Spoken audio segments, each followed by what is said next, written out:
headquarters of Ramsey Solutions, broadcasting from the Pods Moving and Storage Studios. It's the Ramsey Show, where we help people build wealth, do work that they love, and create actual amazing relationships.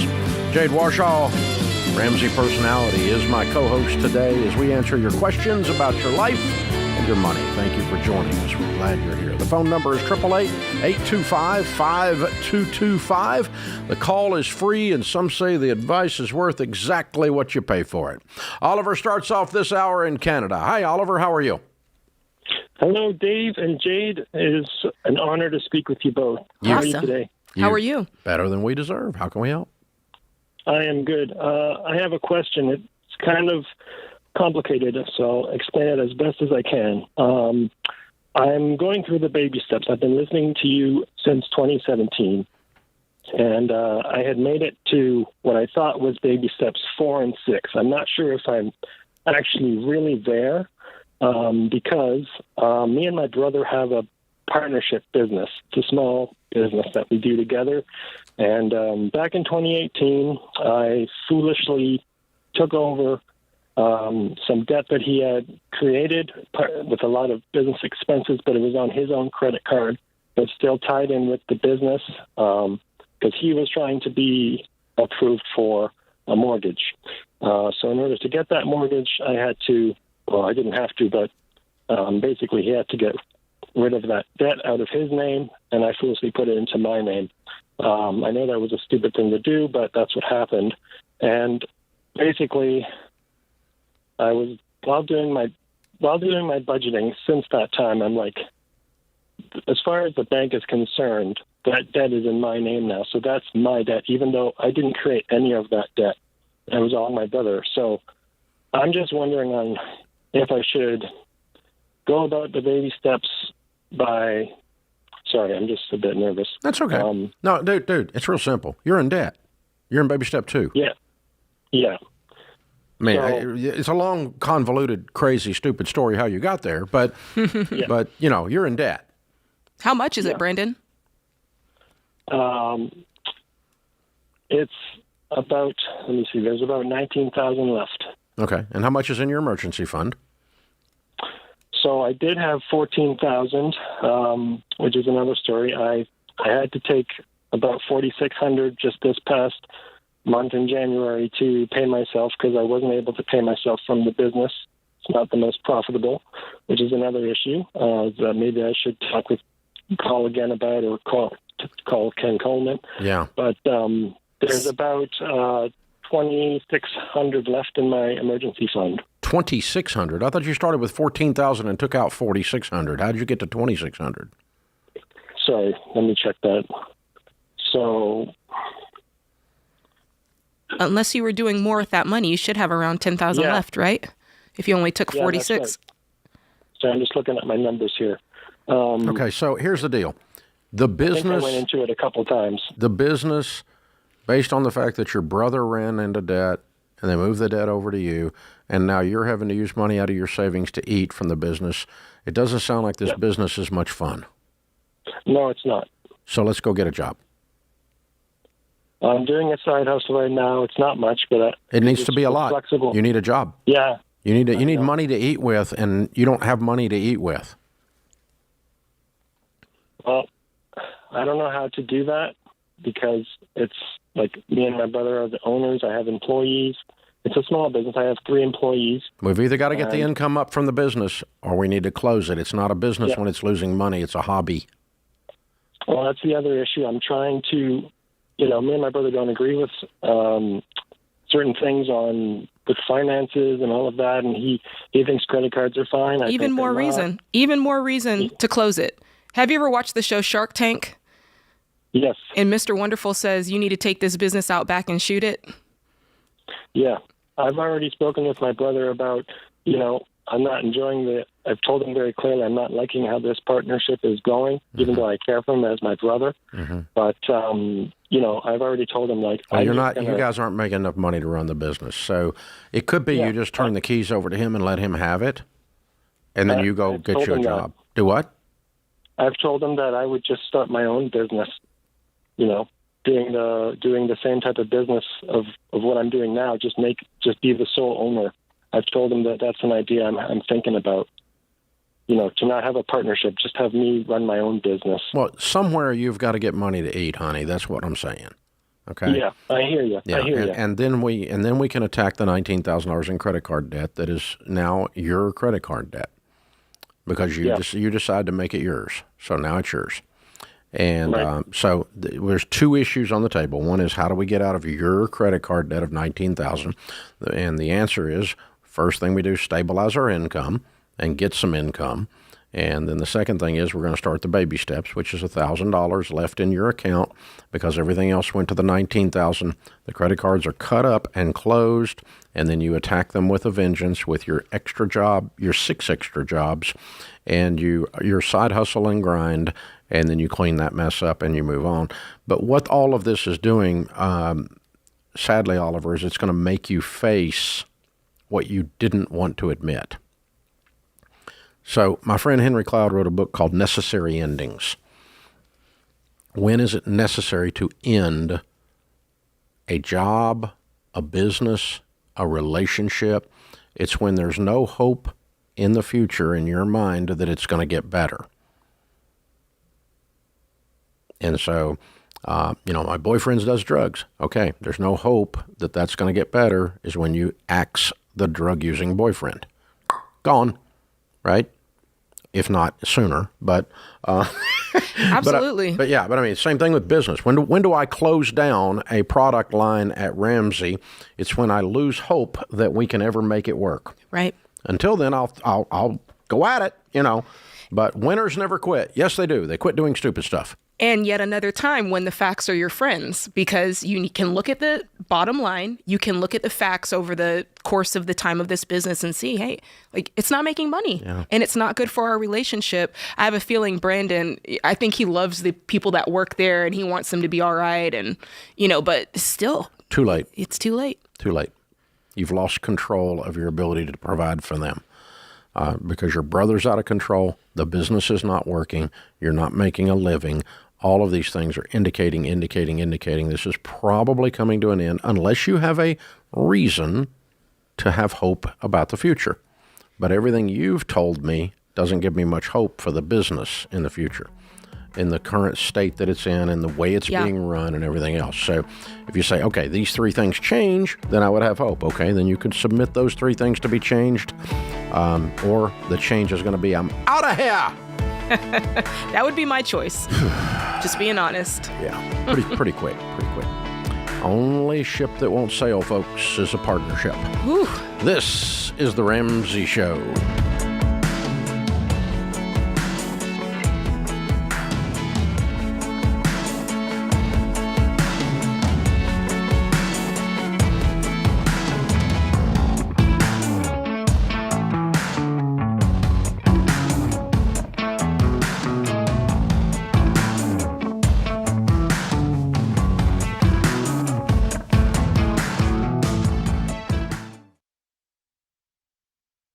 If you're like most people, your home is your most valuable asset. And when you want to make improvements, it can feel like everything costs too much or takes too long. But something as simple as custom window coverings from Blinds.com can completely change your space and add value to your home. We've recommended Blinds.com for over a decade, so you know you can trust them. From blinds, drapes, and shutters to motorized shades, they make it easy and affordable to upgrade your entire home, and their team is ready to help with everything from design consultation to measuring and installation. Plus, there are never any misleading quotes or hidden fees. Everything's backed by their 100% satisfaction guarantee, and shipping is always free. See why Blinds.com is the #1 online retailer of custom window coverings. Visit Blinds.com to save up to 40% off everything site-wide. Go to Blinds.com for more information.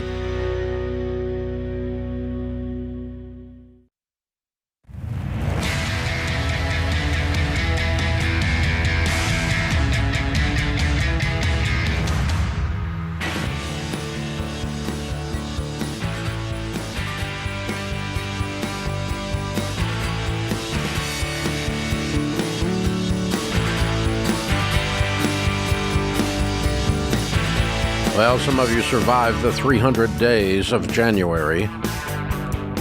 Was that a long month or what? It was so long that a lot of you lost all the energy and enthusiasm you had to get your life straightened up. So we're here to remind you that you had energy and enthusiasm to get your life straightened up. It just seems like a long time ago. Hey, you can make changes with your money. Change is hard, but so is mediocrity.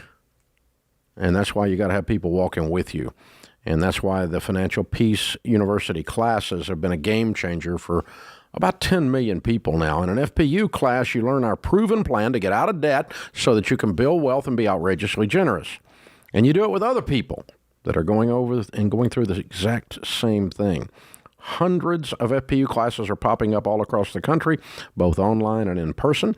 And you can sign up for an FPU class. Go to RamseySolutions.com/FPU class. RamseySolutions.com/FPU class. You could join Jade's.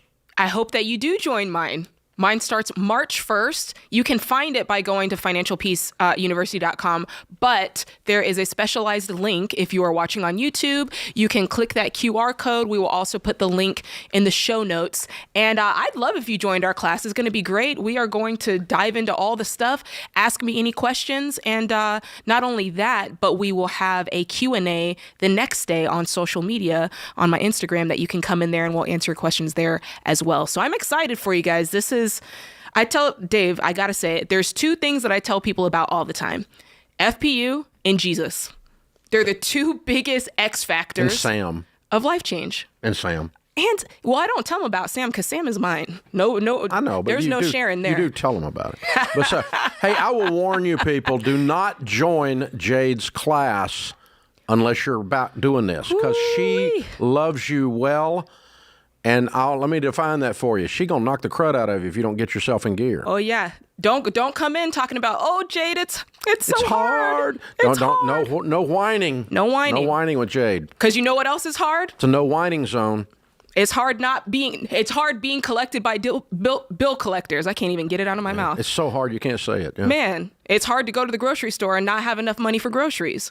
It's hard to be worried all the time. It's hard. It's hard to not sleep well at night because you've got debt. So she's going to love you so much that she's going to call out the stuff. And hey, you're going to do it. You're going to do it. We're going to do it. This is a fun thing. I mean, we work together. We call each other out and we lift each other to another level. You'll level up as you go through this. That's right. And so Financial Peace University, RamseySolutions.com, click on FPU. So Blake Thompson was my very first producer on this show.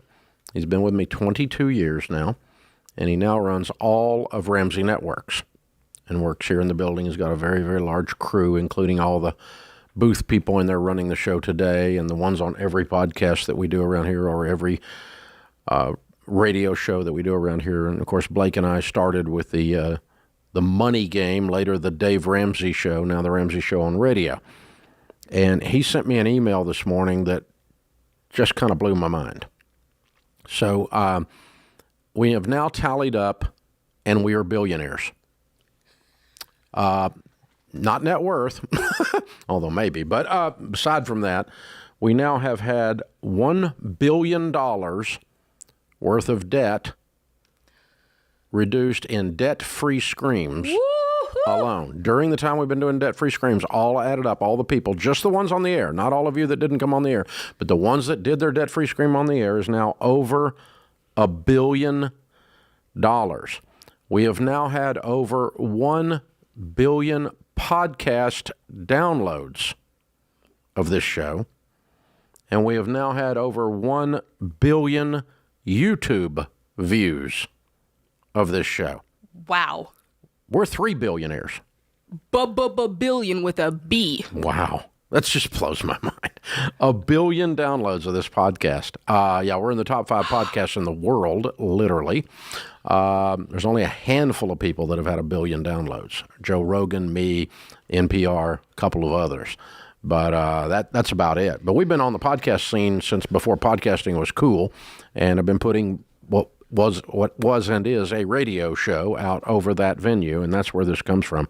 $1 billion of debt paid off with 1 billion podcast downloads and 1 billion YouTube views. That's a lot. I'm just saying. That's a lot. Brandon is with us. Brandon's in Atlanta. How can we help you, Brandon? Hi, sir. Congrats on the 1 billion successes. So here's 1 billion time you're going to hear that I'm wrong and you were right. I got a Dummy Express card about 4 years ago. I've been listening to you since then. I never took everything that you said to heart, but I did listen, and I kept paying off the American Express. I got to a point where I accidentally racked up about $11,000 in debt, in credit card debt. I'm down to $9,000 now. I've been taking you serious for the last 3 months. I have a budget. I'm paying about $200 a month on it. I've saved up, though, on the side, almost $5,000 to put towards it. But right now, my job is in jeopardy. I make about $70K a year after tax. My job has been in jeopardy lately. We're just waiting on some contracts to hit. Do I put the $5,000 and just go ahead and start knocking down that debt, or do I hold it as an emergency fund just in case I need to find another job? In jeopardy sounds serious. Like a 50-50 chance you lose your job? Around that, or 60-40. I'm hopeful, but I don't want to use that as my excuse. Now, this is not vague worrying. There is a more than half chance you're going to lose your job. Possibly, yes. Yeah, sir. you hold your cash then. Okay. Until you get your income stabilized. And you're not working the baby steps. All we're doing is piling up cash. Yes, sir. And you hold the cash you've got, you pile up other cash to get ready. Because $5,000 is not spit, you lose your job. And once those contracts hit, if they do, and everything goes back to being stable, that's when I go back into the baby Then you steps, push sir. play. You push play again, and you empty everything out but $1,000, and you attack that card. And $200 a month when you're making $70,000 is pretty stinking wimpy. Yeah. You got to get after it harder than that. You stay out of the restaurants. sir. Stay out of the restaurant. Yes, sir. Am I wrong?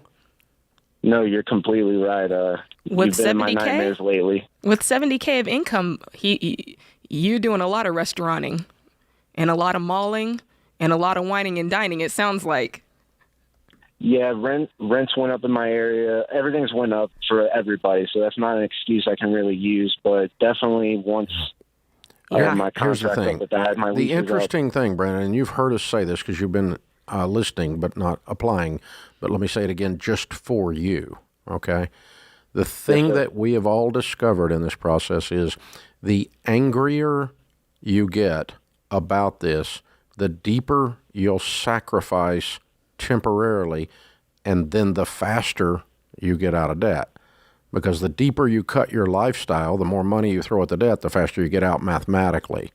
But that has to do with this visceral emotion that where you start to be like, okay, I'm ready to do it now. No. This is like, okay? And when you get that thing going, that's when you're going to get like $2,000 a month on this.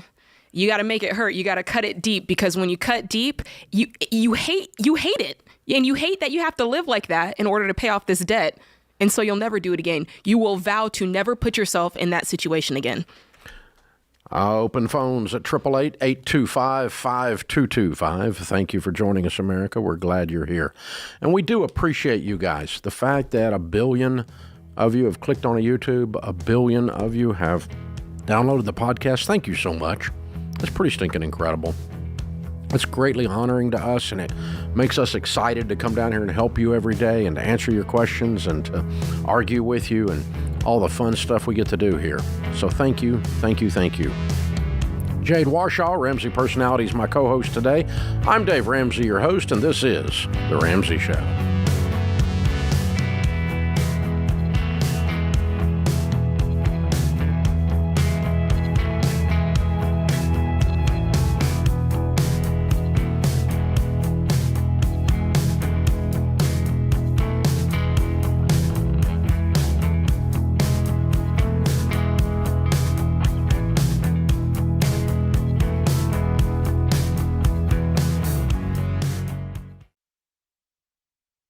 Look, I love real estate, and I want you to have a house, but I don't want a house to have you. That's why you need to get in touch with Churchill Mortgage to make sure you do this right. These guys are awesome. They'll help you get on a smarter mortgage plan because they're committed to doing what's right for you. That means they check in every year with free consultations to help you stay on the right plan. They show you how to save money and interest so you can build wealth faster. They walk you through the total cost of your loan so you can make the best choice. Basically, they care. That's why we call them Ramsey Trusted. You can achieve debt-free home ownership, and Churchill is here to help. Go to their site, churchillmortgage.com/Ramsey, to start your approval or get more information.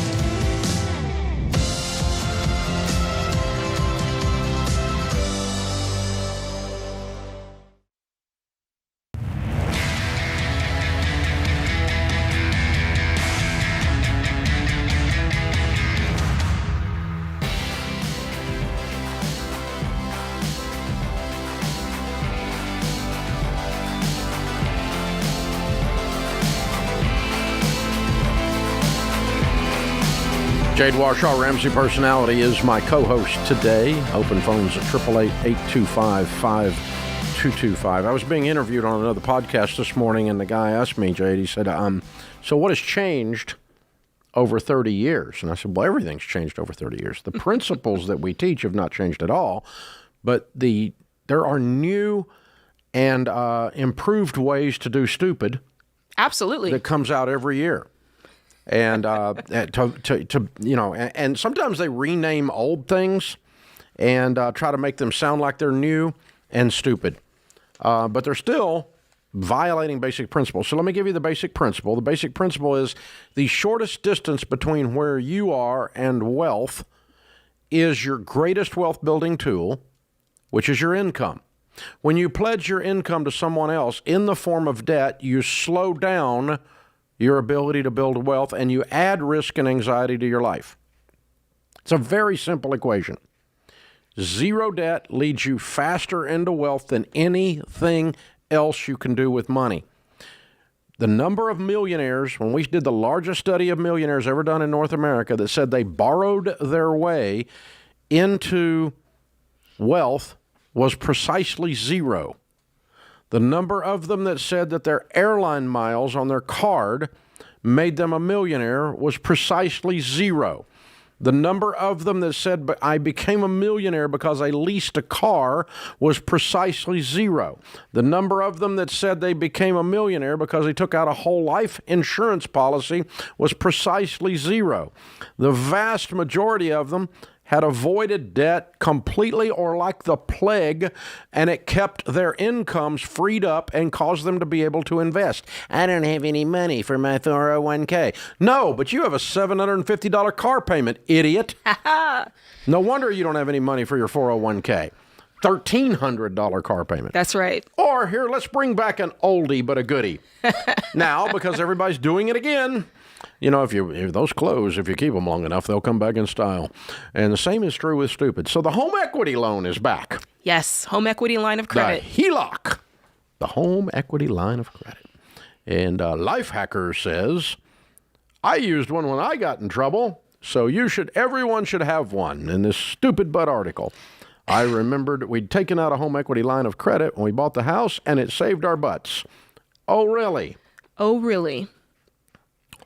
His whole house is leveraged on this money. Yeah. So, do you know what a home equity line of credit is? Explain it for him, Dave. It's debt. It's a second mortgage.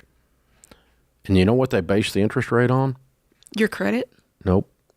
Whatever they feel like when they wake up that morning. Because it's variable. It's completely variable, and it is not indexed to any outside thing. So Mr. Banker says, today, I think I'm going to charge Joe and Susie stupid money. So you mean to tell me, completely in 2021, when I saw everybody in my neighborhood redo their yard, redo their kitchen, redo everything, and I'm going, where is this money coming from? It's because they took advantage of their home equity. They leveraged. That's the word I like, Dave. They leveraged. Well, I'm sophisticated because my equity otherwise was not working for me, and now I have new bushes. At what cost? Yeah, that's what that's what the banking ads sound like, don't they? I mean, if you listen to SoFi. Oh yeah, it's just smart money. Smart money moves. I'm just going to SoFi throw up right here. Oh my God. Man, Dave, I told you this before the break. It's a good thing because I did so much stupid stuff before I got a hold of the principles here. If I had known about a HELOC, thank God I didn't know about this, because I would have just added it to the list of dumb stuff right next to co-signing a loan. Yeah. I would have put HELOC. Yeah. Well, here's the thing. There's a lot of idiot financial planners and people like Lifehacker who will tell you to get a home equity loan in case there's an emergency. Now, let's follow this line of, in air quotes, logic. Okay? So you lose your job or you have another financial calamity of some kind. So the home equity line is there to help you. You can go draw on it and you have money. So at the moment that I've lost my job or had a financial calamity is precisely the moment that I want to go deeper into debt. This is the line of thought. That's a head scratcher. Yeah. So I've had financial planners talk about this for years, and I've had to just rip them to shreds because it's just so freaking stupid. Not all of them do this, but I mean, some of them will say, open a home equity line of credit, don't use it, and use the fact that you can go tap into it if you need to as your emergency fund. And I always tell them, so what do I want to do? When there's an emergency, what I want to do is add to the anxiety and the stress by going deeper into debt. Right. You're turning it dumber than a rock. Oh my God. It turns the emergency into a crisis. Because now you got whatever it is that you're having to deal with, and you have to pay off the debt, and it's at a variable rate of interest. So her point was that they had a storm damage, and they were able to use their home equity loan to fix it. Because apparently you don't know how to work with your insurance company. Because if you have storm damage and your roof's leaking, your insurance company will show up and start writing checks in about 36 minutes. Yeah. If you actually know how to talk to them. Instead, they didn't show up for you. You know why? Because you didn't need them because you went into debt. Yeah, there's a lot underneath the surface here on this article. And let me tell you what else happens. Every time you do this crap right here. Okay, house gets torn up. Mm-hmm. We use debt to fix the house, and we're going to pay off the debt when the insurance check comes. You know what you always do? 100% of the time, people... Well, 98% of the time, people will do more repairs to the house because while we're at it, we're going to go ahead and renovate, then the insurance check will cover. So when the insurance check comes, it's not enough to cover because while we were at it, we did some other stuff. Yeah. And that's Human freaking nature. That's what I love in this article. He says, the HELOC allowed us to get started immediately with the repairs. As if insurance won't show up when a roof gets blown off your house. Yeah. I mean, really, if you have an insurance company on homeowners that will not show up and give you help immediately when there's storm damage, you have other issues that a HELOC won't fix. You know, I wonder what would happen if you just saved up for emergencies. Oh, wait. You had money. If you just saved up. Oh, there's an idea. I wish I'd have thought of that. And you had the amount. We should do a radio show about that. That's an awesome idea. And in your 3 to 6 months, you had the amount of your homeowner's insurance deductible. And you didn't have any payments. Oh. And so while you're at work, you're making money without any payments, and you have an emergency fund. And then when you have a crisis, you have this thing called money. That's a great idea, Jade. And you just go, what is it? That sucks. All right, write a check. Yeah. That's all you do, Dave. Emergency fund turns a crisis into an inconvenience. And a home equity loan turns a crisis into an opportunity to be crisis squared. Mm-hmm. Double up, triple up, exponentially worse. So here's you're not sophisticated if you used a home equity loan to cover your problems in life. You're broke. Mm-hmm. And there's nothing sophisticated about being broke. It's just dumb. Okay?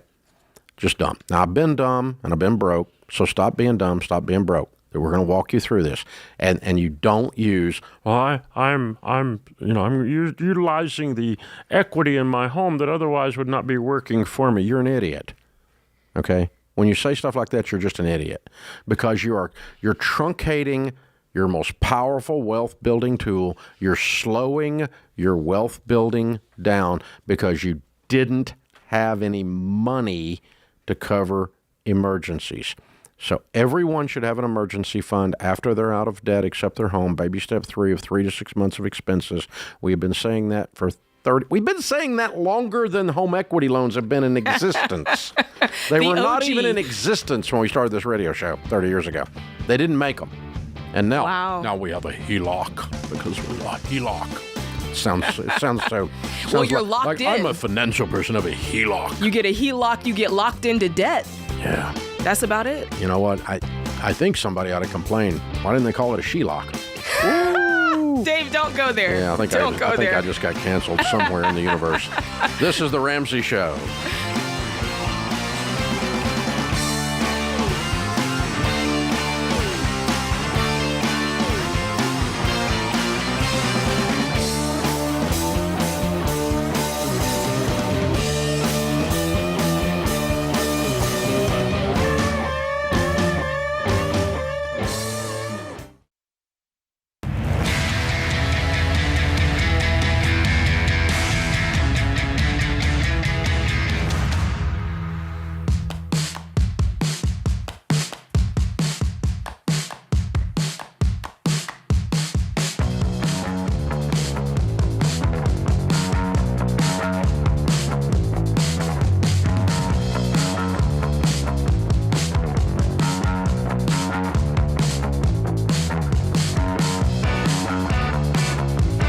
Jade Warshaw, Ramsey Personality, is my co-host today. Open phones at 888-825-5225. Stuart is in Atlanta. Hey, Stuart, welcome to the Ramsey Show. Hey, Dave. Thank you guys so much for taking my call. Sure. What's up? So just wanted to get your thoughts on where my wife and I are at. We are 32 years old. Our income is roughly $185,000 a year. And we are currently on baby step 6. And my question is more around what we should do over the next couple of years. So we are almost ready to pay off our house. And over the next couple of years, we are going to want to, to move to probably a bigger house. But my question is more so around contentment, because I know that once we pay off our house, we won't have any other payments. And so my question, I guess, revolves around, should we take the next 3 or so years and save up a really big down payment to get the house that we would live in, forever, I guess you could say? Or should we not do that and instead just stay where we're at in the current house that we're in, and just use the money that we'll have every month, to invest more, et cetera? Yeah. Well, I mean, there's a lot of different ways you can get at this. First, let's just dispel the idea that there is such a thing as a forever house. I'm 63. I've had 4 forever houses so far. I keep thinking they're forever, and then they're not. Sharon and I are planning to build another house right now, and she says, well, I'm going to build this because I'll probably die in this. I said, nah, not a chance. No, unless you die quick. I mean, it's just because we're not going to, I mean, we're 10, 12 years, 13 years, and we move on to the next one. I mean, so maybe not. But so all of that aside, you got a really good question. You put yourself in a wonderful position. Congratulations. You make a lot of money. You're debt-free. You're being very wise. You're thinking about things, which makes you also wise. Most people just do crap and then wonder how to clean it up. And you're just doing really, really good, Stuart. So this is more of a discussion of smart or smarter, okay? There's no dumb in this discussion, okay? So just way to go, dude. Way to go.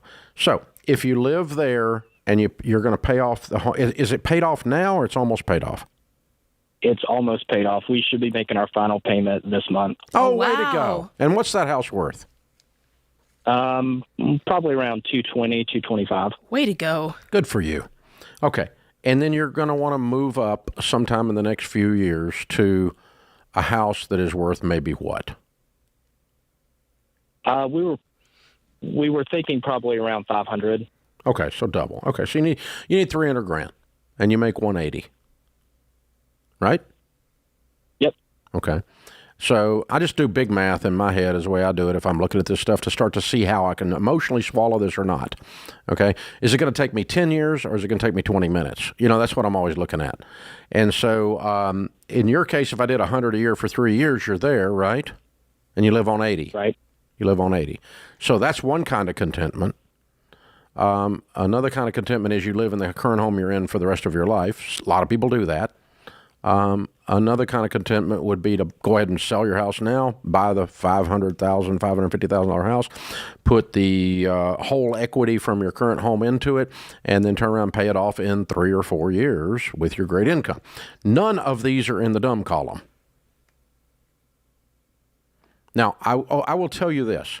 If you pay off your home, the way you've been intentional about this, the words you're using, how dialed in you are to the Ramsey stuff, and you sit there in a paid-for home till Christmas, I will tell you from personal experience, it's going to be very hard to take on a payment again and swallow it and get that down your throat. Yep. Yeah, that's what we've thought about too. It's up to you.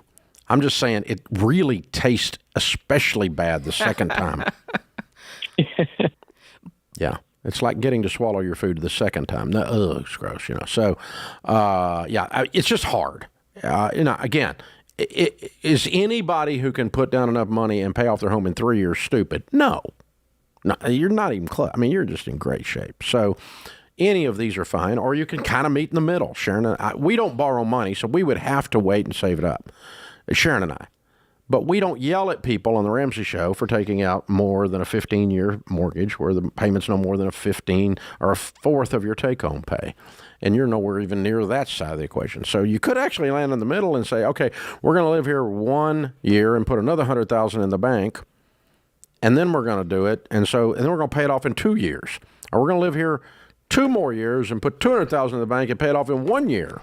To be honest with you, Dave, I that third option that you gave, you said regardless, Stuart, whether you save up for 3 years or it's such a small period of time too. Because I'm the type, 3 years, I'm like, if we're going to pay it off in 3 years anyway, I'd rather live in it while we're paying it off. But these are great problems to solve because, like Dave said, there's no stupidity here. It's just options. And if you make that final home payment and you're like, I like this, I will never go back into debt again, then wait it out. But for those people listening, I do think it's important to hear that you pay off one home.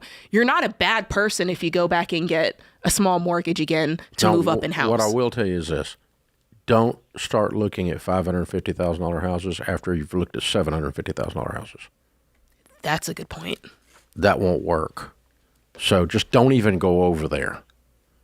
Don't even go over there. Because you can actually pull that off too. But you gave me these guidelines. That's a good point. I would hold you to those in the name of contentment. Because I didn't give you the number. You gave yourself the number.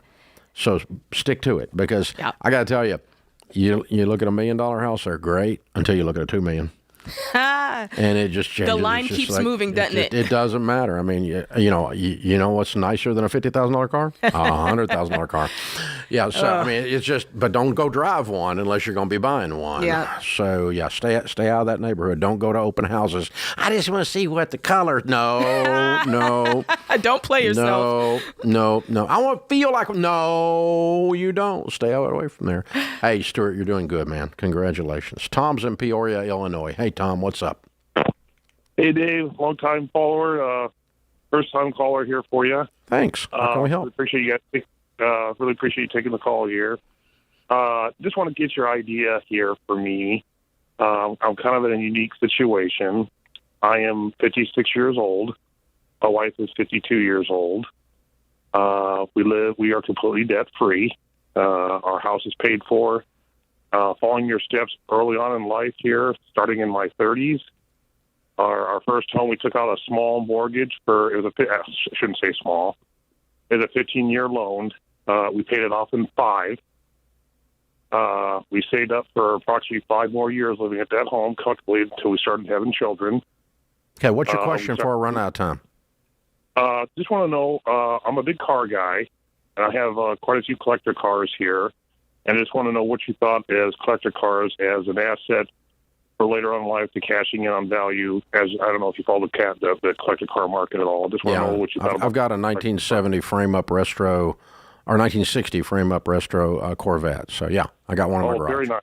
Got one in my Very garage. nice. So I was born in 1960, so I wanted a 1960. So yeah, I'm in the business. The thing about collectibles is they're so dependent. It's such a weird market. It's such an imperfect market. It's an unpredictable market.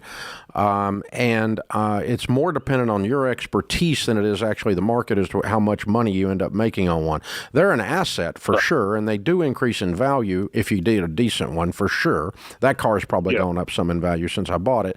But I tell people of collectibles of any kind, fine art, wine collection, I've got a gun collection.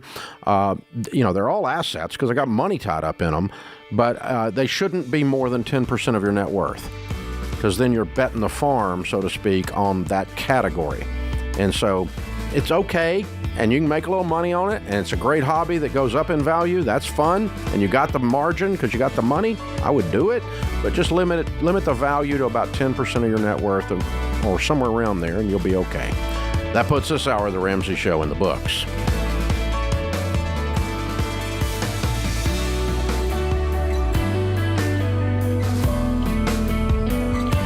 Hey, what's up, guys? It's Jade. If you love the show and want a deeper dive on your money journey, we have a weekly newsletter that gives you trending and helpful articles and tips on following the Ramsey way. Just go to RamseySolutions.com today to sign up for our newsletter. Again, that's RamseySolutions.com to sign up for our weekly newsletter.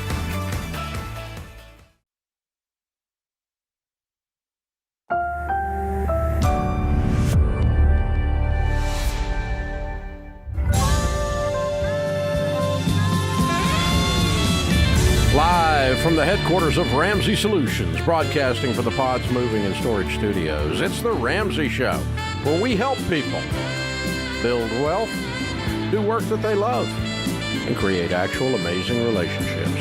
Jade Washaw, Ramsey Personality, is my co-host today. Open phones at 888-825-5225. You jump in, we'll talk about your life and your money. Jerixa is with us in Boston. Hey, Jerixa, what's up? Yes, hi. Thank you for taking my call. Our pleasure. How can we help? So I was watching your show for a while, and I was starting to save and trying to get out of debt and doing all that stuff. And obviously, I do have a finance car, so I was thinking about it but not willing to. But then I had an insurance problem, and I realized that I had points on my license a lot. So my insurance went up to $600. A month, plus my car note up like $450. Your insurance went up to $600 a month. Yes. Why? I have 5 points on my license that I didn't realize until I updated my license on my insurance. Okay. Wow. So now the penalty is 35 months for it. So I have that, and then I have my car payment, which I know was kind of stupid. It's $450. So my idea was to get rid of the car because my kids' schools are distant where I can walk them, and then get the only issue is I work in my car. I do Uber, but I just feel like it's not worth it anymore. So it would make more sense for me to get a real job or something else, I guess, and I won't have a car, though, but I have the T-station across from my house, like right there. I think you have a great plan. I think that's a great plan. I guess my question is how to go about it. I don't know if it's taken advantage but I do live in like Section 8 housing, and I have a lot of like government assistance, so I know the goal would be to move up and away, so I do have a few options, and I guess that was my question. Do I lower my rent and take 2 part-times and then start career searching and, figure out what I want to do for 27, and then I have 2 kids. I'm a single mom of 2 kids, and I'm 27. Okay, you got your hands full, kiddo. Okay. Yeah, or do I just go into a let's back up. job? Whoa. Stop. Let's back up. Okay. you're asking really, really good questions after you got this really stern wake-up call from your insurance company. And it's kind of shook you, and you're really re-looking everything, and that's very wise. That's very smart. So one of the things I learned many, many years ago, I read a piece of research that said that rich people, when they're making decisions, think about how it's going to affect them 20 years from today. Poor people think about how it's going to affect them Friday. Mm-hmm. And I've been both, by the way. I've been the thank God it's Friday, oh God it's Monday, barely hanging on by my fingernails, where you are right now. And so what I learned to do is I said, if I want to be rich people don't make decisions that way because they're rich because they make decisions that way. And so what we want to do is increase the planning window. And so when I run into someone in your case, and you're a very inspiring young woman, I think you're going to really be somebody someday. I want to ask myself, 10 years from today, where do I want to be, and which of these decisions take me there? Because if you're not careful, you make short-term decisions which keep you in a short-term situation. If you make long-term decisions, let me tell you what almost always happens. They're almost always painful now and awesome later. Short-term decisions are almost always awesome right now, but painful later because I'm stuck. Does that make sense to you? Yes. So, what's the best career path for you that makes you have an amazing life 20 years from today? And what are the steps along that ladder that are there, and what's the first step of that? Even if it's a painful step or something you don't want to do right now and it feels icky right now, but by summer we'll start to see the light a little bit, and then by the next summer really start to see the light a little bit, and so on. And so, an example of that is Uber is a valid, good side hustle. It's not a real good long-term career play. Agreed? Yes, I finally agree with that. Yeah. So no. I mean, even if your car insurance hadn't gone up, you don't want to be. If you're 27 now, you don't want to be a 57-year-old Uber driver in flying cars or whatever, right? But I mean, that's not a good long-term play. So what is our long-term play? What do we want to be, and what are the steps to get there? What must be true about you and your life that's not true about you and your life today to get you there? And when Sharon and I went broke and lost everything, and we had a little baby and a toddler, and we were so scared we couldn't breathe, and the electricity got cut off and the water got cut off because I didn't pay the bill because I didn't have any money, I had to stop and think, A, I got to get those turned back on, but B, what do I do so that I'm never here again? And I started asking myself those questions, and that's how a lot of the principles on this show were born. So we've got 3 issues on the table today we need to make decisions about with a long-term mindset: career, housing, and transportation. Yes. Okay. Long-term, riding the subway or the bus is not going to make you wealthy. That's right. Short-term, it might enable you to save up and pay cash for a $2,000 car, and your insurance won't be much on a $2,000 car. Okay? Yeah. So maybe we do that for a little while. Long-term, living in subsidized housing obviously is not going to make you wealthy. But short-term, it might give you the footing to take some steps towards getting out, right? Yes. So we start setting some dates and stuff in front of us of where we're going to go from there. Yeah. Jerixa, the situation that you're in, I relate to in some ways. And there's something about kind of feeling rock bottom, right? You feel like you're at the bottom, but now the way to go is up. Right? There, necessity truly is the mother of invention. And sit down, like Dave said, and really start looking through, okay, what can I do? I want to give you Ken Coleman's Paycheck to Purpose and start thinking through, all right, what can I do with myself career-wise? What will that look like with childcare? And really start putting this, I don't want it floating around in your mind. I want you writing these things down on paper and creating a clear plan for kiddo, what you're going to do next. Before I let you go, right quick, I'm going to jump in on you, Jade. I'm going to give you so much stuff, it's going to be unbelievable because I think you're awesome, and I want you to go do everything we tell you to do. I'm going to put you in Financial Peace University. We're going to sign you up for Ken Coleman's career assessment.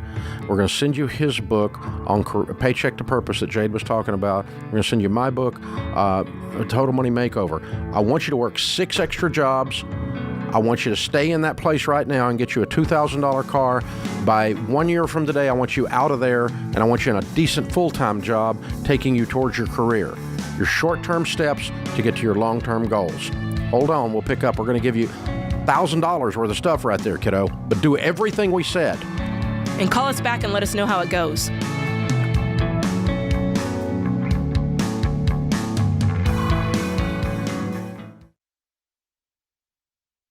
We've been doing business at Ramsey for more than 30 years. By now, we're a well-oiled machine, but it wasn't always that way. Yes, we've always had a vision, always had determination, and a drive to help people. But what we didn't have was one central place to access all our numbers so that we could get further ahead or quickly see when we needed to pivot. We were always jumping back and forth between different systems and spreadsheets. So when NetSuite by Oracle helped us wrangle our revenue, inventory, expenses, and more into one place, it was a game changer. And NetSuite's #1 cloud financial system can help your business gain the same visibility because businesses thrive on timely data. And NetSuite's real-time analytics can help your business have immediate access to your numbers daily so you always know where you stand and you can move quickly. So go to netsuite.com/Ramsey today and set up a free product tour. That's netsuite.com/Ramsey.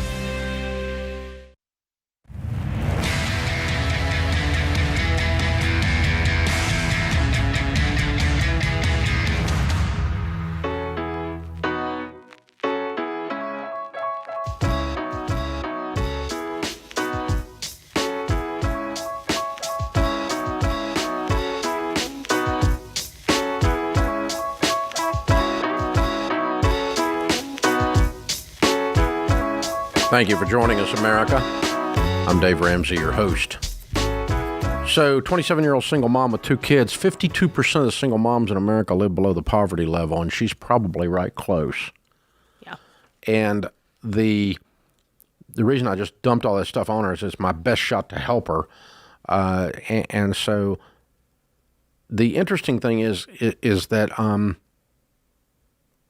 over 30 years of doing this, I have met, I'm not exaggerating when I say thousands of people who have taken basic financial principles like we're talking about, looking long-term, saving money, not because when you look short-term, you take out a big car payment because the car smells nice. Right. She's living in subsidized housing as a $400 car payment. See, that's $450. That's what keeps you there. Yeah. And so, but the opposite of that is what we started describing and what she had already come to in her own wisdom. But the story for you in America is that you can go from there to millionaire. Your bad break can become your big break. And it is about applying the principles and thinking long term. And it's like a buddy of mine who grew up in a really rough neighborhood. He's said it's easier to get out of the hood than it is to get the hood out of you. That real talk. You know, and it's easier to get out of the old neighborhood, whatever your old neighborhood is. Because how many times have any of you out there listening to me have heard or even said these words? People like us. Yes, Dave. ... The first time I ever ran into it, and I thought it was so humorous because I'm of course a Southern redneck hillbilly, right? Yeah. Yep. And about as white can be, right? Uh-huh. And so I thought redneck people like me were the only ones that did stupid butt stuff with car payments. Mm-hmm. So I start to get a little bit of traction, and people are inviting me to speak, and I end up in New York City speaking to this group of people there. There was about 1,000 people in the audience, and it was pretty much the United Nations. Yeah. I mean, there's every color, every stripe, every background, every accent except mine in the audience, right? And so I was pretty entertaining to them with my hillbilly accent, right? But when I got off the stage and started signing, I was cracking up because this lady comes up to me and she goes, "But you don't understand. I'm Puerto Rican." And I'm like, "I'm sorry. I don't know what that means." I mean, I know what a Puerto Rican means, but I don't know what you're talking about. She goes, "All Puerto Ricans have to have a big car payment. No. We have to have a nice car." And I'm like, "Darling, that's not a Puerto Rican disease. That's a human disease." And it's like, I mean, people like us. I'm probably getting ready to get myself canceled, but I hear it all the time. Jade, the system is set up for people like us to fail. Yeah. I hear it all the time. Well, and I got to tell you, that is not an African-American thing. That's not a Puerto Rican thing. That is not even a redneck white guy thing. I mean, it's because I heard that, the little man can't get ahead. People like us, the corporations, I got a relative, the corporations, I'm like, what are you even talking about? Look. Yes. There are obstacles to overcome for anybody. For anybody. There's sexism, there's racism, there's ageism, there's all these things, but you're more limited by your own mindset than you are limited by anything systemic. Because it's like what you said, I can get out of the hood, but I didn't get the hood out of me. Or, those are the things. That's a mindset. But the thing I was thinking about with her is, she can do this. She can. The problem is, I believe she can do it maybe more than she does right now. And that's the thing. Because she's not got anybody around her going, "You can do this." That's right. She's not hanging out with people that are doing it. She doesn't have a community around her going, lifting her arms up, saying, "You got this, you got this, you got this." So we tried in just a moment there to be her community and love her and dump a bunch of things on her. But guys, you can do this. She is going to have to be very intentional about changing her own mind, and because we poured it into her, but she's got to keep filling her mind with, "I can do this, I can overcome this, I can earn money, I can get out. It's for me." Mm-hmm. It is for me. Financial peace is for me too, not just the people on TV, not just the Joneses, not just the folks over there. Financial peace is for you. Being debt free is for you, not just those folks over there. So I hope she believes that. There are idiots that will hold you back for some stereotypical reason. Again, racism is real. Sexism is real. Regionalism is real. I have people that wouldn't put me on the radio because they thought with a Southern accent I must be broadcasting from a double wide, not wearing shoes. But that doesn't mean that that's true. It just means that's an ignorant person. 100% of racists are ignorant people. 100% of sexists are ignorant people. That's ridiculous. And so you can't let ignorant people make your decisions for you and set up the boundaries by which you run your life. And so it just, the first thing I did was when I was a kid, I got indoctrinated. My parents got in the real estate business with the positive thinking movement. And then I kind of got, that's just overdone. And it is overdone. Yeah. Sometimes. But, I mean, you can't positive think your way into anything. But you can't negative think your way into anything either. Right. You can't positive think your way into everything. But you can't negative think your way into anything. That's good, Dave. And you got to have new information, continuing to do the same thing over and over again, expecting a different result, and blaming it on someone else is part of what you're doing. Yeah. Is the definition of insanity. So that's why we get so angry around here and passionate about victim thinking. She didn't have victim thinking. She did not. No, she called she was here. Scratching and clawing, trying to figure out a way. Yeah. But some people look at her situation and go, well, the problem is not her. The problem is the systemic problems in the economy and the whole back of a lady like that. Yeah, they're there. They're there, but you've heard me say it, Dave. She can do it. You can't blame your way to a better life. Those are all things that you can blame. That'll tweet. But at the end of the day, you can build your way to a better life. You can believe your way. You can behave your way. You cannot blame your way. And I love that she called here because she's tired. She wants to do something different, and she can. So the reason I'm going off on the soapbox is for all of you that are listening, you actually can help people. And you don't help them by giving them a government program. You help them by showing them the way out and putting your arm around them and walking with them on their way out. Yep. And so those of you that are using our materials in halfway houses where people are working their way out of prison. Those of you that are using our materials in domestic violence housing, that are letting those ladies get a new life after they after they got in a situation where they're no longer a punching bag. Those of you that are using our materials in subsidized housing situations or in lower income, whatever you want to call it, situations. Homeless shelters, a lot of them. We send them stuff all the time. Those of you that are doing that, it works. Thank you. You are the answer to these to folks in that situation. The reason I'm not broke anymore is because people love me enough to put their arm around me and show me a different way. I didn't figure it all out in my own head. I know, that's right. I'm here because y'all came alongside me. Without even knowing you. Without even knowing me. It's the material. Like he said, if you are putting this message out there, you have no idea the domino effect that you're creating. So there's a power to hope that supersedes ignorant people that are an ism. If you're an ism, you're an ignorant person, and you're in the way. And so if you're engaging in an ism, that's your problem. Yep. And there's the power that supersedes that is hope. And that's not some kind of false panacea, positive thinking way. The truth is, when you believe that you can go do stuff, so you go do it, that's when you get there. But when you believe you can't do it, then you don't go do it. And so when someone says, well, it's systemic, I want to smack them because you're a hope stealer when you do that. You're a hope stealer when you allow someone to blame something on someone else instead of going after the dad blame solution. Grab it by the throat. Yes. It's yours. Oh, God, she's inspiring to me. I love it. She's going to be awesome. Hey, we need to follow up with her. I already got her email, Dave. I'm already on it. You're on it. All right. You're a step ahead of me. This is The Ramsey Show.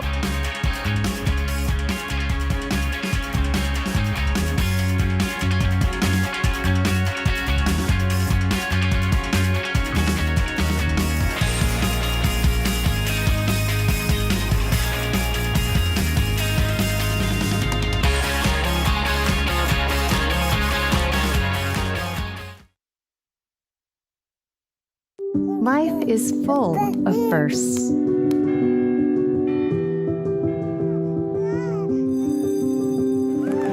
As the first and longest-serving Christian health cost-sharing ministry, CHM has shared medical expenses for its members since 1981. We believe you should have the freedom to focus on your health while being supported by a community of believers, giving you the opportunity to create many more firsts.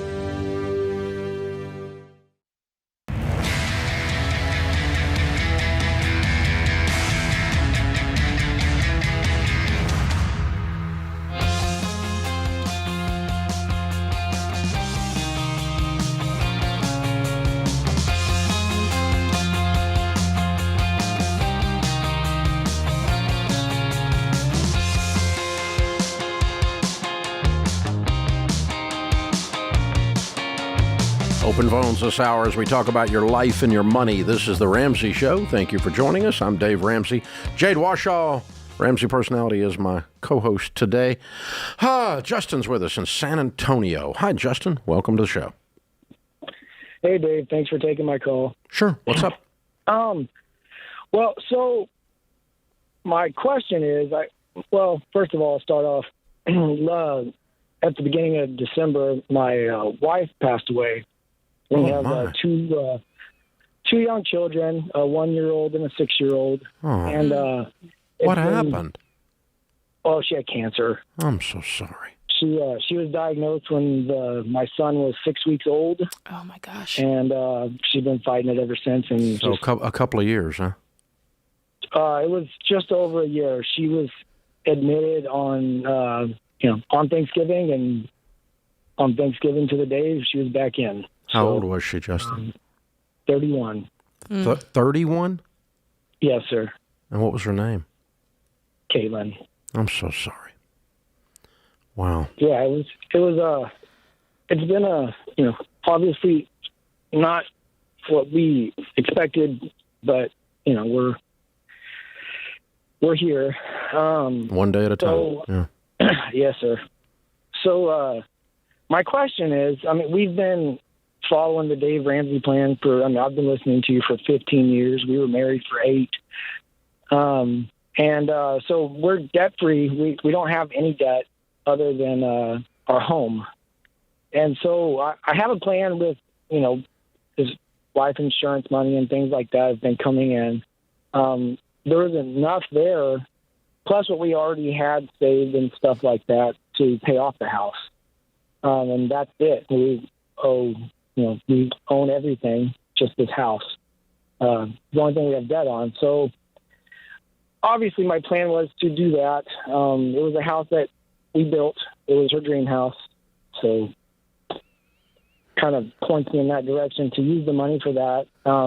We have other money as well, but just specifically that money. I just wanted to know, some advice, or if I should, in your opinion, if I should just wait, or, or if you need any other information to judge that. Well, wasn't my wife. I never met her, and I still can't breathe just talking to you, so I can't imagine what you're going through. What we suggest folks do, if possible, in the loss of a loved one, is to wait 6 months before you make any major financial decisions, and let some of the biggest and early waves of grief clear, so that your mind is thinking clearer. Nothing you have said indicates that you're unclear. Nothing you've said sounds weird. You sound like you're processing this whole thing properly, and you've been fighting it with her for a year, so it wasn't like it was a shock or something. So you've had a period of time to work through some of the emotions, at least partially, okay? But there's no harm, no foul in parking the money in a CD for 6 months and just crying. Right. And then you'll always hurt from this, but as time goes along, you'll think clearer and clearer and clearer and clearer. Sharon and I have been married 40 years. If she died the 1st of December, I would not be thinking clearly right now, I can just tell you. And my brain would be in a total fog. And so I love the idea of doing nothing, and I think that's a possibility for you. It's not horrible to pay off the mortgage, but it's also not horrible to just wait a few months and just breathe. Given that it was your dream home with her, she was involved in the building of it, and it might be painful to live there. You might discover that a year from now. I don't know. Did she pass away at the hospital or at home? At the hospital. Okay. So that makes keeping the home a better idea. It might be harder were she there, right? Right. Yeah, I mean, it's mainly everything was to design for our children. So yeah. Well, you see her fingerprints every time you turn a corner, though. Oh, I mean, we were picture people. We have pictures everywhere. Well, you don't have those. I hope you have those forever. But I'm just saying. I'm saying I don't want the house to be a cause of pain, and you kept it only because you paid it off. You follow me? I don't think that's going to be the case. I don't hear anything here that indicates that. But a little bit of time will be clearer on that. If you can wait 4 or 5, 6 months and park that money in a CD and do as little decision making as you can, and just give yourself some room to cry. You'll make a better decision 6 months from now than you will make now. You might make exactly the same decision, and that'll be okay. But it'll be made from a clearer mind. That's my only suggestion. Yes, sir. Okay. I agree wholeheartedly. I think that taking the time and just settling is the way to go. And like Dave said, you're probably going to end up making the same choice, but at least you'll know it was from a place of clarity and not just from that place of, because I think sometimes when things like this happen, you're just, I got to do something. I got to do something, Right. Yeah. I'm sorry, Justin. Absolutely. Amen. Yeah, I appreciate it. Well, we're honored to be part of your family, and that you call us in the worst moment of your life, and that we get to be there with you and walk with you. That's powerful.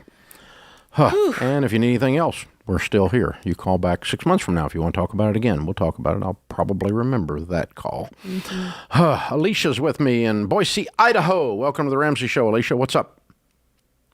Hey, Dave. Thanks for taking my call. Sure. How can I help? Hey, I've got a question. I am currently on baby steps 4 and 7. I am looking to potentially, my goal is 4 and 7. Your house is paid for? Yes, sir. Negative, but it's not my forever home, and I plan on selling it. Okay, there's no such thing as 4 and 7. That's why I was asking. Okay. So you're just on baby step 4. And 6. She has a mortgage. Yeah. Well, yeah, okay. Okay. Yes, sir. All right, I'm just trying to understand what's going on. All right, okay, I'm back with you now.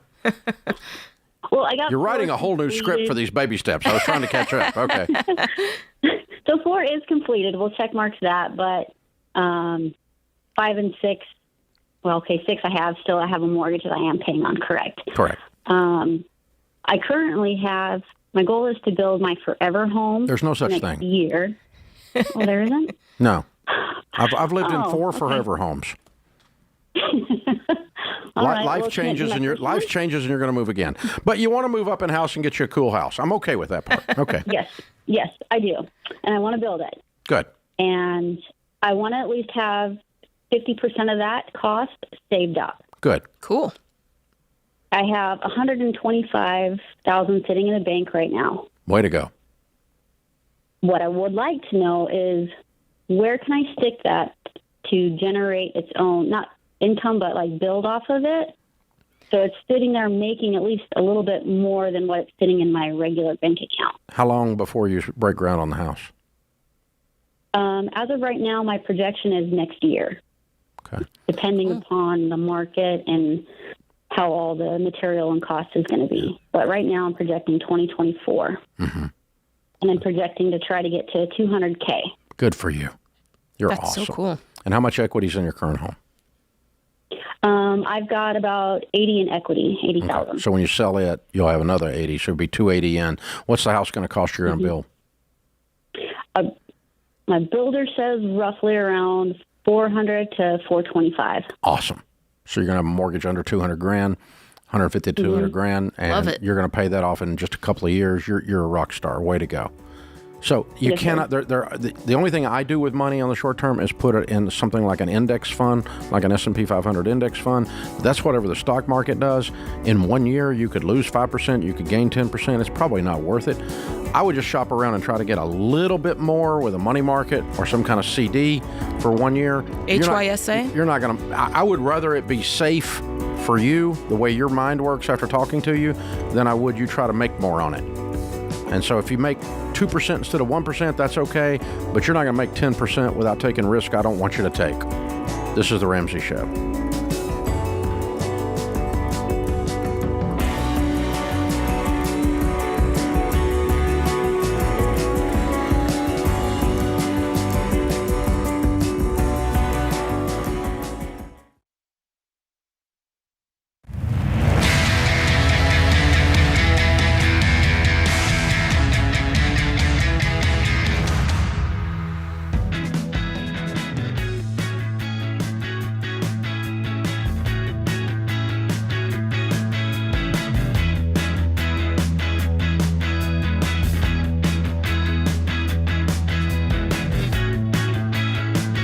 Jade Washaw, Ramsey Personality, is my co-host. Let's face it, taxes are confusing. We hate them.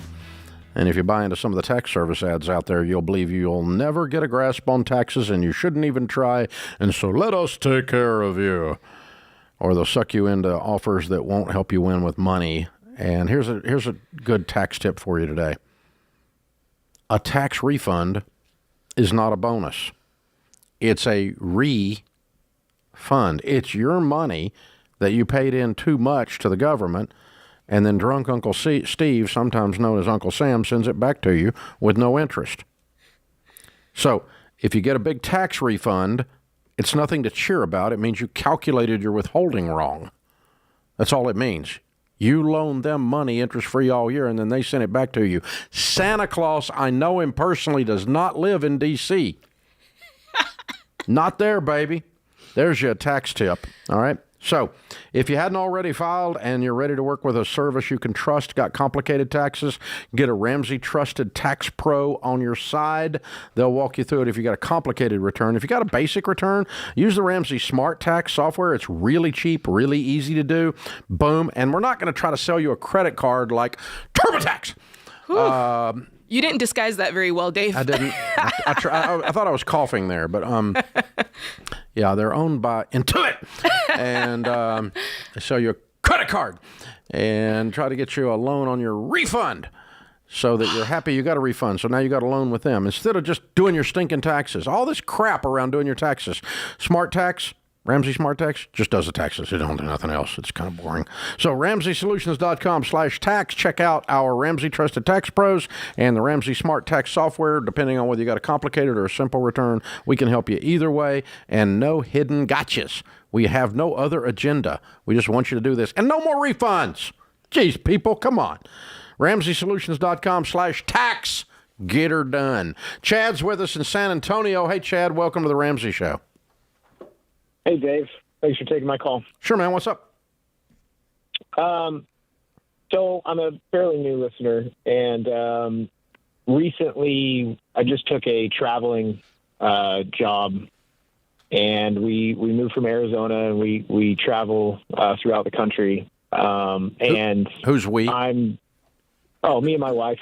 Okay. She works remote, so she's able to work Okay. anywhere that I go. That sounds like an adventure. Cool. It's great. So rather than staying in hotel rooms or Airbnbs or short-term rentals, we decided to we sold our home and purchased a travel trailer. So we have a note on that of approximately $70,000. And my question for you is, do we let the bank float that and continue to make payments?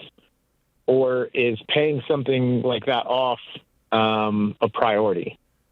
We don't have any kids. Do you have other debt? 35. No, actually, how much money do you have? $3,000 or $4,000. I've got about $90,000 saved, but we're trying to have kids this year, so I doesn't cost $90,000 to have a kid. Either sell the trailer or pay it off today.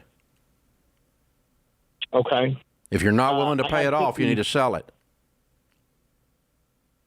Okay. You want to know why? You want to know why? You want to know why? I want to know why. This stupid thing's going down in value like a rock. What'd you pay for it? $130. And you bought it new? Yes, sir. You know what it's going to be worth in 5 years, don't you? About what I owe on it, yeah. No. In 5 years, it's worth 30. Lower. You lost $100,000 over 5 years. That's what this did. So if you're going to keep it, you got to pay it off. Was it a smart option to do this other than to stay in Airbnbs? I just felt like that was throwing money out the window. I don't think it would have cost you $100,000 because you're paying payments plus losing $100,000. Right.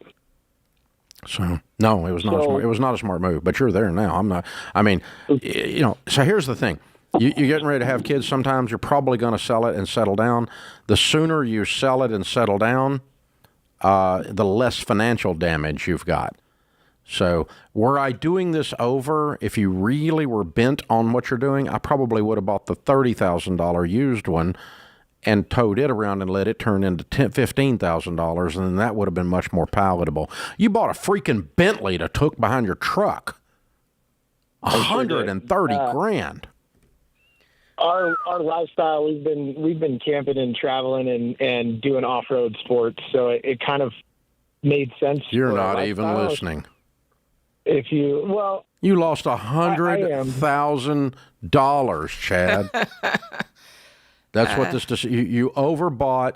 You completely stepped in it, and it's all over your shoe. And shaking your shoe at me is not going to get it off. No, it's still there.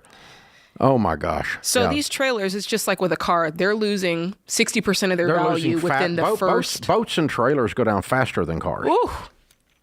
And it's painful. And RVs are the worst. They're the worst of the worst. So whatever you put into a boat, a camper, or an RV, you need to be able to set that amount of money in the middle of the floor and set fire to it, and it'd be okay. Because that's basically what you're doing. Now, I have a couple boats, and the same situation. Yeah. But I can afford to set fire to that much money and it not affect my life. Chad can't afford to lose the $100,000. So, Chad, if I were in your shoes, if you're going to keep it, and I don't think you're going to get rid of it based on talking to you for 2 minutes, you're probably going to keep it because you're really sold out on this whole idea. I would pay it off at a minimum. At least then you've admitted what you've done and you feel it. Mm-hmm. Okay? Mm-hmm. And you don't have the payments anymore. So now we take the payments and you start rebuilding your money so that you can buy a home and settle when you have kids. Because you're, and the sooner you do that, the less this is going to go down in value. Because I'm talking 5 years out, that 130 is going to be worth 30. Oh, that's painful. And so, I mean, that's where we are. But if you sell it now, you probably could sell it for what you owe on it. Yeah. But you're probably going to run this plan for a little while longer. I doubt one phone call to Dave Ramsey is going to change all this. So that's the plan. But yeah, that's what I would do if I were in your shoes. The good news is you have the money in the account and you can pay it off. Whew. Ouch! Ouch! Ouch! Ouch! Ouch! Ouch! Ouch! Ouch! Ouch! Ouch! Ouch! Ouch! Ouch! Annie's in Phoenix. Hey, Annie, what's up? Hi. Thanks for taking my call. Sure. What's up? I have a question. So, my job that I work at, they give us stocks, and they've been giving us stocks for the last 5 years that I've been working there. I've never really done anything with it, but they just announced they're not going to give us stocks anymore, so I'm like, okay, I should do something with it. I'm wondering if I should just sell them and then pay off my car, and then just like from there snowball into my credit card debt, or if I should just ignore it and leave it and let it grow, or I'm not sure how that works, to be honest, and sell my car to pay off my credit card debt. I liked your first idea. If I had a bunch of company stock, I'd probably liquidate it in order to pay off debt, only because it's single stocks. You know, it's not your long-term play for investing. And I don't know what company you work for. I don't know how stable they are. But if something were to happen, you know, with the company, the value of the stocks could easily go down. So that's what I would do. Yeah, sell it, and if you got enough to pay off your car and your credit cards, great. If not, pay off your smallest debt to your largest debt, and then take any money that's freed up and any money you can squeeze out of your budget and finish off the rest of the debts. You want to have a goal, Annie, of being debt-free as fast as you can, because your most powerful wealth-building tool is your income. And the faster you're not giving it to someone else for buying stupid stuff with money you don't have to impress people you don't really like, the faster you're going to become wealthy. And that's the process. So yes, definitely liquidate that today. And it's a bonus money. You got a bonus at work. What are you going to do with it? I'm going to use it to get out of debt. That's what I'm doing. Good question, Annie. Thank you for the call. That puts this hour of the Ramsey Show in the books.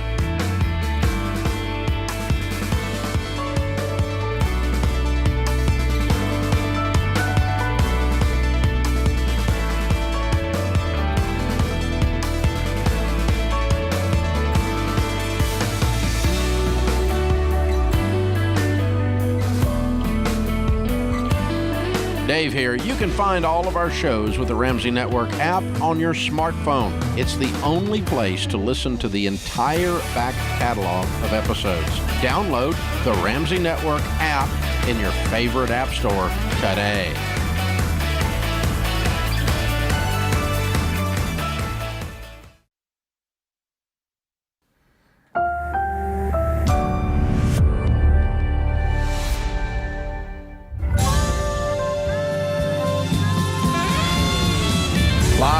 From the headquarters of Ramsey Solutions, broadcasting from the Pods Moving and Storage Studios, it's the Ramsey Show, where we help people build wealth, do work that they love, and create actual amazing relationships. Jade Washaw, Ramsey Personalities, my co-host today. It's a free call at 888-825-5225. Thank you for joining us, America. We're so glad you're here. Rachel is with us. Rachel is in Detroit. Hi, Rachel. Welcome to the Ramsey Show. Hi, Dave. Thanks for having me today. Sure. What's up? Okay, so I have a question. Me and my husband are completely debt-free except for a house. And it's actually a career question. I've been working at this medical office for probably almost a decade. And I love my boss. I love the job. I love everybody I work with, and I love the hours. However, I have never got a raise since I've been there, and there is no benefits as far as like 401k, medical, anything like that. 10 years without a raise? Yes. I've been there almost 10 years without a raise. Yes. Have you asked them about that? Well, this is the thing. One of my coworkers just left the office after being there for a long time. And he called me up and he said that he was going to give me a raise if I stayed with him until retirement. And I said, oh, okay, So when I went to work, I gave it about 2 weeks, and I went into his office and I said, I was just wondering what happened to that raise that you said something to me about. And he said, I'm not going to do that until I actually tell you I'm retiring. And I'm like, oh, okay. Like, I don't know why you would say it, right, if you're not going to give me the raise, I guess. And so I don't know what to do in this situation, because a part of me, my husband's telling me that I should go look for another job. And then a part of me is like, well, maybe I should stay here. But he is going to be retiring. I don't have a retirement date. I don't have anything.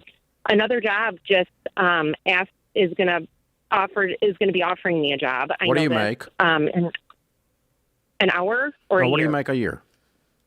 I make about $30,000. Okay. And what do you do? I'm a receptionist. It's something I don't have to work, but I want to work because I want to pay our house off after. Mm-hmm. Okay. What's the where do you want to be doing in 10 years? Good question. I guess I do like I'm good at customer service, so I do like receptionist type of work. Like, so you want to keep working for the next 10 years doing something? I do. Yes, okay. I do. I do want to work. The other place that offered you less money, why did they offer you less money than $30,000?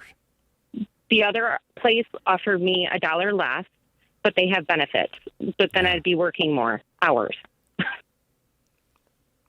And I don't know what to do. Do you want to work more hours?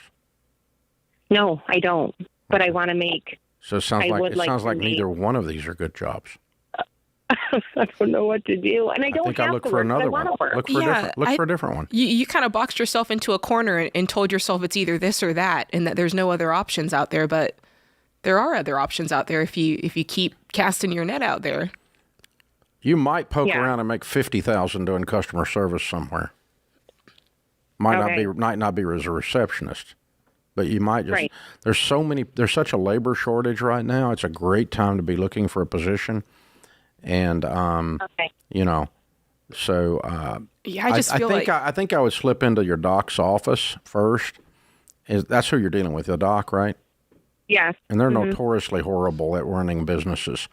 In leadership and those kinds of things, because what he just did, violated 73 leadership rules. Yeah. Okay. So, yes. And I was really I would just slip in there and say, I anticipated that you were going to go ahead and give me a raise based on the way you said that. And if you're not going to, I'm going to let you know that I'm going to be leaving soon. Okay. All right. He's such a nice man, and that's the other thing it's keeping me there. No, he's not. No, he's not. Nice men do what they say they're going to do. Bingo. Yeah, that's true. That is true. He's passive-aggressive is what he is. Right. And my husband has been telling me that I need to go and look for something different because, you know what? I changed my mind. I wouldn't even tell him. I would just go look for a job. Yeah, you can find... You're not going to fix this guy. You need to leave. You can find another job that you enjoy, that you love the people, that the person that you work for is a nice man or a good person. That exists in other scenarios besides the one. This is just the one you're most familiar with and the one that you're used to. So don't let that make you think, I'll never be able to find something like this good. Again, you might find something better, and you probably will. You'll probably find a better situation. Go ahead and lay out what you want. I want hours. I want this kind of money, and I'd like to have benefits. And then start looking for that. And I think you're going to find it in 2 weeks. Mm-hmm.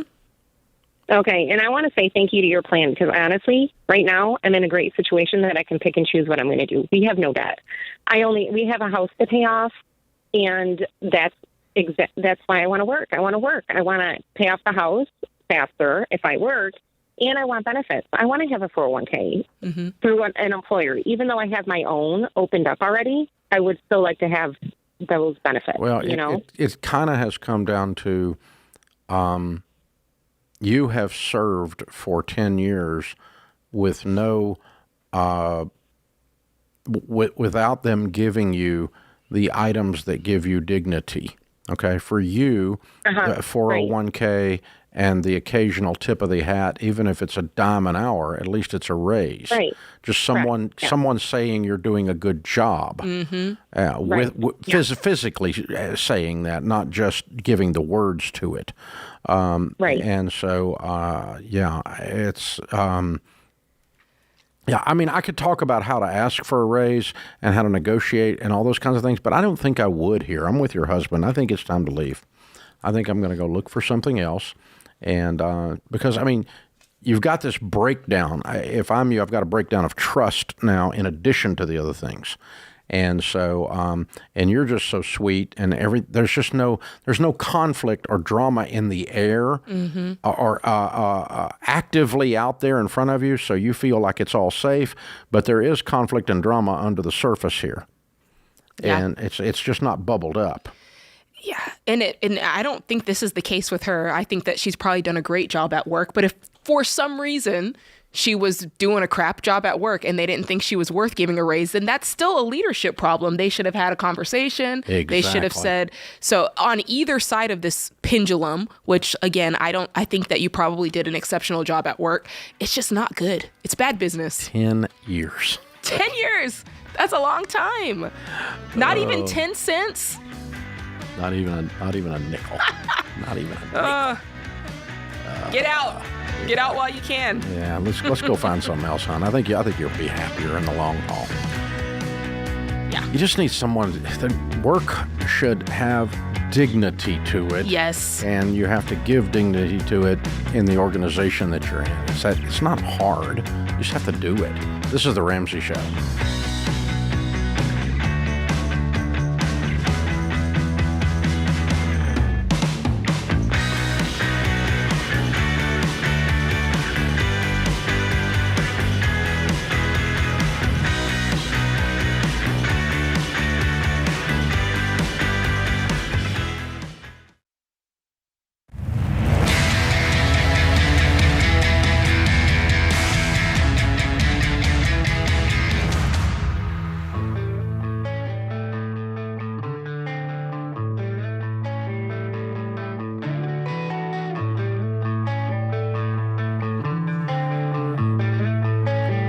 Jade Warshaw, Ramsey Personality, is my co-host today. Hey, we kicked off our Building Wealth live event tour in January here in Nashville, and meeting you guys in person was a lot of fun. Hey, we're hitting the road again in 2 weeks, and we want to see you there. Don't miss your chance to see our team of Ramsey Personalities and me live in person for Building Wealth 2023. February 16th, 2 weeks, I'll be in Indianapolis with Rachel Cruz, George Camel, and Jade Warshaw. And then we're heading to Austin, Texas, February 23rd, the next week, with Ken Coleman, Dr. John Deloney, and Jade Warshaw. April 24th, I'll be in Salt Lake City with Rachel Cruz, George Camel, and Christina Ellis. And our final stop of the tour is Anaheim on May 2nd with me, Ken Coleman, Dr. John Deloney, and Christine Ellis. Tickets are only $49. You can get a 4-pack for $175. These typically sell out completely. They did all last fall. And, Indianapolis still got a couple seats left, and not normal for 2 weeks out. But if you want to come, get in there. Same thing for Austin, Texas. You can still get tickets, but not for long. There's just a few left. So RamseySolutions.com/events is where you get your tickets. RamseySolutions.com/events. Our question of the day comes from Teresa in the Ramsey Baby Steps community, which is a community of, it's approaching 1 million people now on Facebook, a private Facebook community, the Ramsey Baby Steps community. You can join it. Jade? Yeah, question of the day. She says, can you explain the zero-based budget versus having margin in my checking account? How do I budget to zero, yet still have money left over as a cushion in my account? I probably shouldn't actually have zero in the account, should I? I love this question. No, you should not have zero in your account. So when it comes to zero-based budgeting, the whole idea there is that you're giving every dollar an assignment. All right. You're not going to just, let it fly and just say, well, I've got, $4,000 to budget and I'm just going to budget, the stuff that matters. No, you budget every dollar. And what is very important to do is make sure that you have a line item that is some sort of a cushion or a category so that you're not totally at zero. Because what if something happens? What if grandma's birthday pops up? You don't want to just have zero, right? So I keep a line item that's like, a little cushion so that you're not at zero, but that money does have a purpose. Yeah, the zero-based applies not to the balance of your account. It applies to your income. So when you get your paycheck, it should be spent on paper 100% before you get your paycheck. Every dollar have an assignment. Now, if you leave $100 or $200 in your checking account, then and you add your income to it and you spend all your income, there'll still be $200 in the checking account. So you've still got a baseline in there. Right. You can do it that way, or you can enter the line item in the budget, either one if you want. But you're right. You are right, Teresa. Do not take your bank account to zero. Yeah, that's dangerous. But do give every one of your dollars a name. See, the thing is this. Most people wonder where their money went instead of telling it what to do. And my friend John Maxwell says a budget is people telling their money what to do instead of wondering where it went. It's that simple. Giuseppe is with us in New York City. Hi, Giuseppe. What's up? Hi, Dave. How are you today? Better than I deserve. How can I help?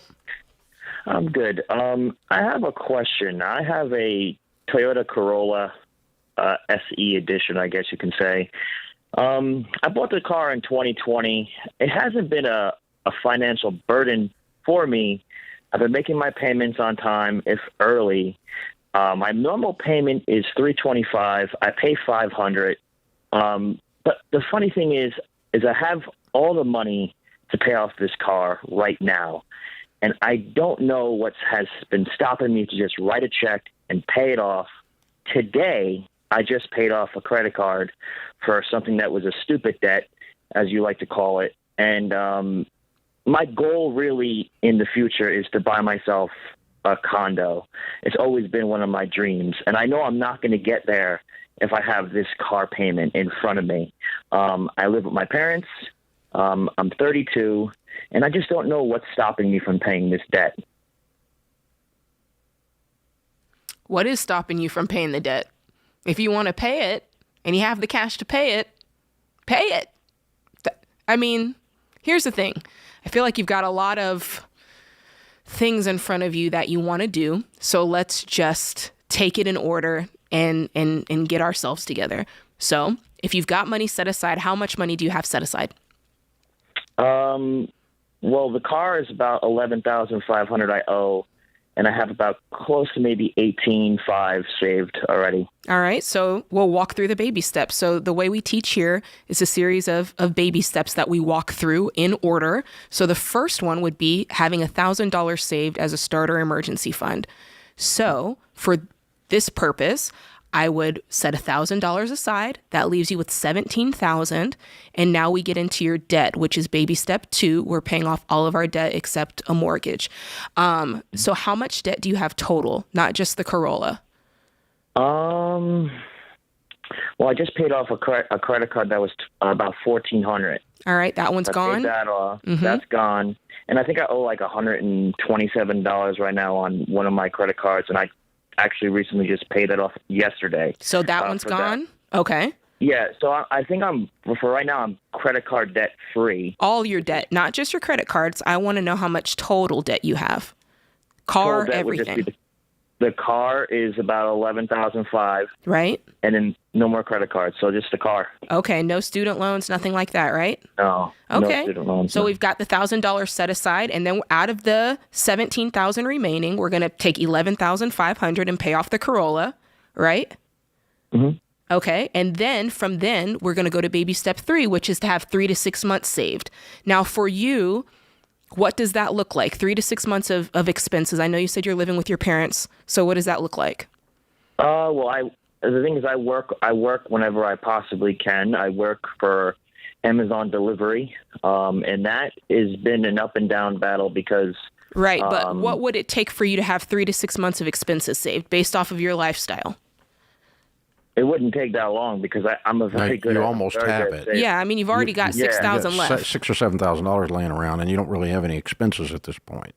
And then I really don't. Yeah. So if your goal is to get a house and your goal is to get a more stable career than Amazon delivery, the credit cards are in your way, the car payments are in your way. You need to get scissors out and have plastic surgery this afternoon, my man.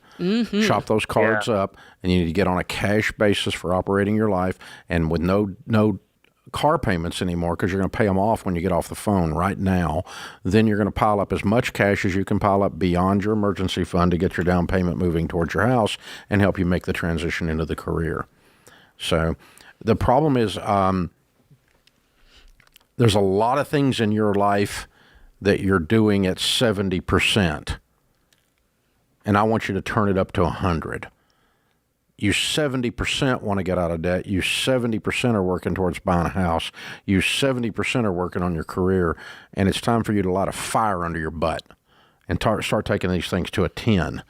So write a check today, pay off the car, cut up the credit cards, get a debit card. Don't spend money you don't have. You're not in Congress.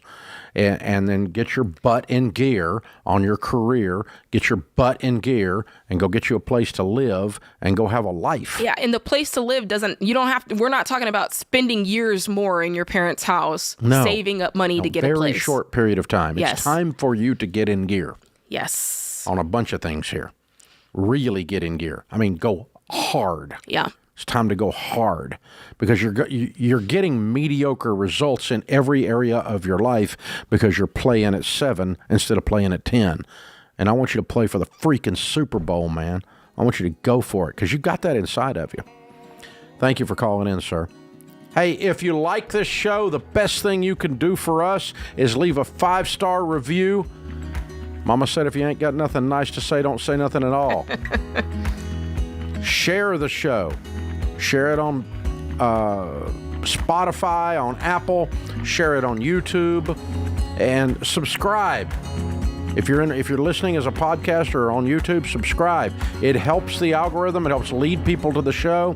You are our #1 way of spreading the word. And as of today, we've had 1 billion YouTube views and 1 billion podcast downloads. Thank you, America.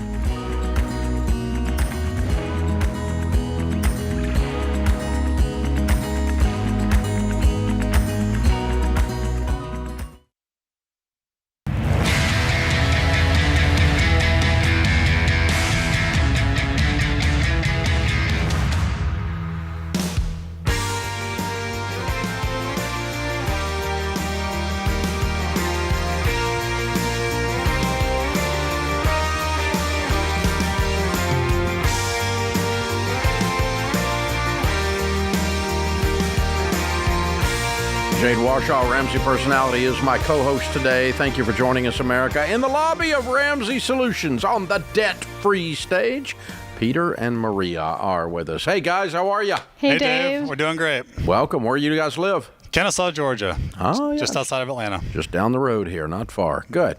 Good to have you guys. Welcome. Glad to be Appreciate here. you being here. How much debt did you pay off? It was just under $100,000, around $98,000. Okay. And how long did this take? Just under 3 years. Okay. And your range of income during that time? We were around the $150,000 to $160,000. Cool. What do y'all do for a living? I'm in sales. And I'm a flight attendant for a major U.S. airline. Awesome. Very cool. Good for you guys. What kind of debt was the $100,000? There were a lot of normal. It was 2 cars. We had student loans, some credit card, and then some home repairs. Ah, okay. Normal indeed. You were normal, yeah. Normal sucks, and you had it down. Yeah, that's Exactly. good. So how long you guys been married? 3 years. November was 3 years for us. So you got married and went on the game plan. Yes. Tell me the story how this happens. Go ahead, Pete. So we were in marriage prep, and Deacon Gary, giving you a shout out here. He was doing our marriage prep, and I was in a transition of jobs. I wasn't really making as what I thought I should be, and so transitioning into a new job into sales, and I was just stressed. I was anxious about money. I was nervous and worried, and I asked him one day after our session, I was like, I'm worried about this, and he just said a couple of words. He said, check out Dave Ramsey. So I found your podcast and just started listening on Spotify, and that's it. And then just started keep listening. This was before we got married, so it wasn't until probably a couple months after we got married that I found out about Dave Ramsey. Uh-oh, he kept it a secret. I was a He Dave sprung doubter. it on you after it was too late. I was a Dave doubter for a long time. We were Uh-oh. not on the same page at first. Well, no wonder. He sprung it on you. But I always told Pete, I don't always trust Dave, but I trust you. So, Oh, wow. Mic drop. I like it. So we had a lot of really tough conversations. We learned a lot about each other, like what our childhoods were like surrounding money, you know, different ways our family handled money growing up. And Did you read Rachel's book on that? Not yet. No. She's got a book called Know Yourself, Know Your Money, and she goes into all the family history on it. It's very good. Okay. So, that's interesting.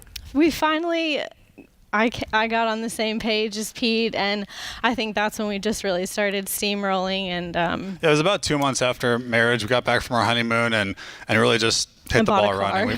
We knew we bought a new car, and then we realized that we really got to get serious. So it was creating a budget and getting on the same page. Wow. So you did that one silly thing right after getting married, and then it was like, okay, now we go. Exactly. So who's the spender? Is that you, Maria? Yeah, it was me. Yeah. I always felt like my sacrifice was bigger because I had to cut back on spending. But in the end, we realized that we were both really contributing. You know, we each had strengths, and when it was hard for me, he would encourage me, and when it was, you know, something he wanted to spend on, we had to redirect each other a lot. We kind of had some tough things outside of paying off debt that kind of coincided with what we were going through. Mm-hmm. My mom moved in with us. She lived with us for about a year and a half after, probably within the first 6 months that we got married. Wow. Brand new marriage, and your mother-in-law moved in with you. That's a lot. We suffered 5 miscarriages during this time. Ooh. And I mean, anytime you're going through grief, sometimes spending money, it would have felt really good to add something to the house or buy new furniture or whatever. But paying off debt was like great, but everything else that kind of spilled out into all the different parts of our life and the way our relationship grew through this process is really kind of like we could have never imagined it. Yeah. Wow. Did I accidentally hear you say it's valuable to learn to process grief without and do it properly without improperly doing it? Yeah, it kind of forced us to come together and communicate instead of go to Target. Yeah, exactly. Yeah. Our first 3 years of marriage definitely were not normal by any means, and it was definitely difficult. It was very easy to just say, oh, we don't want to do this anymore. Let's just go back to the way we were doing things. But we had to work together. It really brought us closer. What was your why? What kept you going forward? Because like you said, I mean, to your point, many people may have quit. Many people may have said, well, we'll come back to this later. But what made you continue through? Pete, you can say yours and then I'll give mine. I started to feel the peace and freedom that came when we were doing the baby steps and knocking off those lowest debts. And once they were gone, I started to feel that freedom. And so it just kept getting bigger and bigger. And that's what I loved. And to have a household where our future children will not understand what debt is or even know what it is, that was my why. Amen. For me, it was actually more, I have volunteered in places and I've been blessed with people who have been able to give. And you always say, live like no one else and give like no one else. And I want to be able to walk into our church one day or into a pregnancy resource center and say, look, here's a check. We want to help. So, Amen. Yeah. That's beautiful. Yeah. Well, those are both great whys, and they both coexist. I mean, that's fabulous. Well done, you guys. Thank you. Who was cheering you on outside the two of you? It was really just, Deacon Gary. Yeah, Deacon Gary. Our families were supportive. We didn't have many naysayers. Maybe not the biggest cheerleaders, but they're always like, hey, oh, cool, they're great. Yeah, good for you. That sounds fun. But we really had to motivate each other. Yeah. It was us two, and really once we finally got on page together, and Maria, we came together. It just was the big snowball from there. What do you tell people the key to getting out of debt is? You paid off $100,000 in the first 36 months of your marriage and endured hardship. Mm-hmm. Yes. You have to work together. That was it. We had to know where our money was going, but we had to work together. And the first couple months, or maybe even the first year, when Maria didn't fully believe in the baby steps, we weren't making that much progress. But once we came together officially, there was nothing stopping it. I think setting a deadline is really helpful too. Pete wanted to be debt free by 30, and we hit it right on the mark. So that was big. Very good. Very cool. Good for you guys. So what convinced you, Maria, to jump on board after that first year of struggle? So there was a moment. Pete actually picked up a side gig during this whole time. He got his real estate license and sold a couple houses, and eventually tried commercial real estate. It didn't work out. It wasn't a good fit, but he had signed a contract, and in order to break that contract, he had to pay back some money. And the idea of going to work and coming home and handing over this person it was $2,000, kind of made me sick. Like, I was like, we've been working so hard to pay off this money. We paid out, like we had our emergency fund. We cash flowed the rest, and I said, I'm never having debt again in my life. So. I think she was able to really see we finally had margin in our budget. All the money wasn't going to a bank or some sort of debt. And then it got mad. Yeah, that's it. That did it. I like it. Anger will do it every time. That'll do it. Hey, we got the Live and Give bundle for you guys to say thank you for making the trip to do your debt-free scream here in the lobby. That's the Total Money Makeover book and the Baby Steps Millionaires book, both #1 bestsellers, and a membership to Financial Peace University. If you've been through it or haven't been through it, all of those are for you to use or to give away, or both. So thank you guys for being here. Very well done. You. Very proud of y'all. Well done. Thanks. Peter and Maria, Marietta, Kennesaw, Georgia, $100,000 paid off in 3 years, making $150 to $160. Count it down. Let's hear a debt-free scream. 3, 2, 1, we're debt free! Yeah!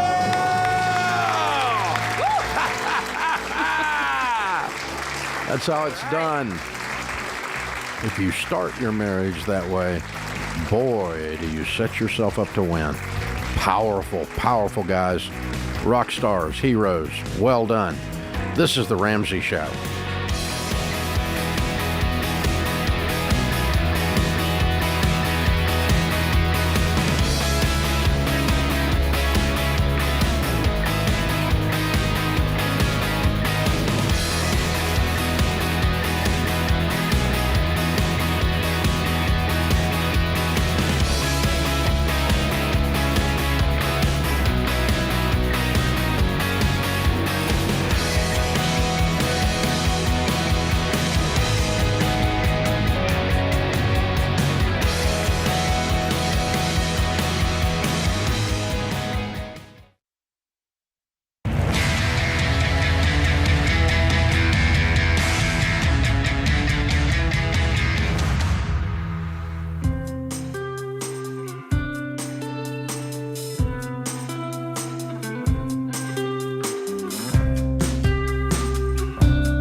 Our scripture of the day, Ephesians 3:20 and 21. Now to him who is able to do far more abundantly than all that we ask or think, according to the power at work within us, to him be the glory in the church and in Christ Jesus throughout all generations forever and ever. Amen.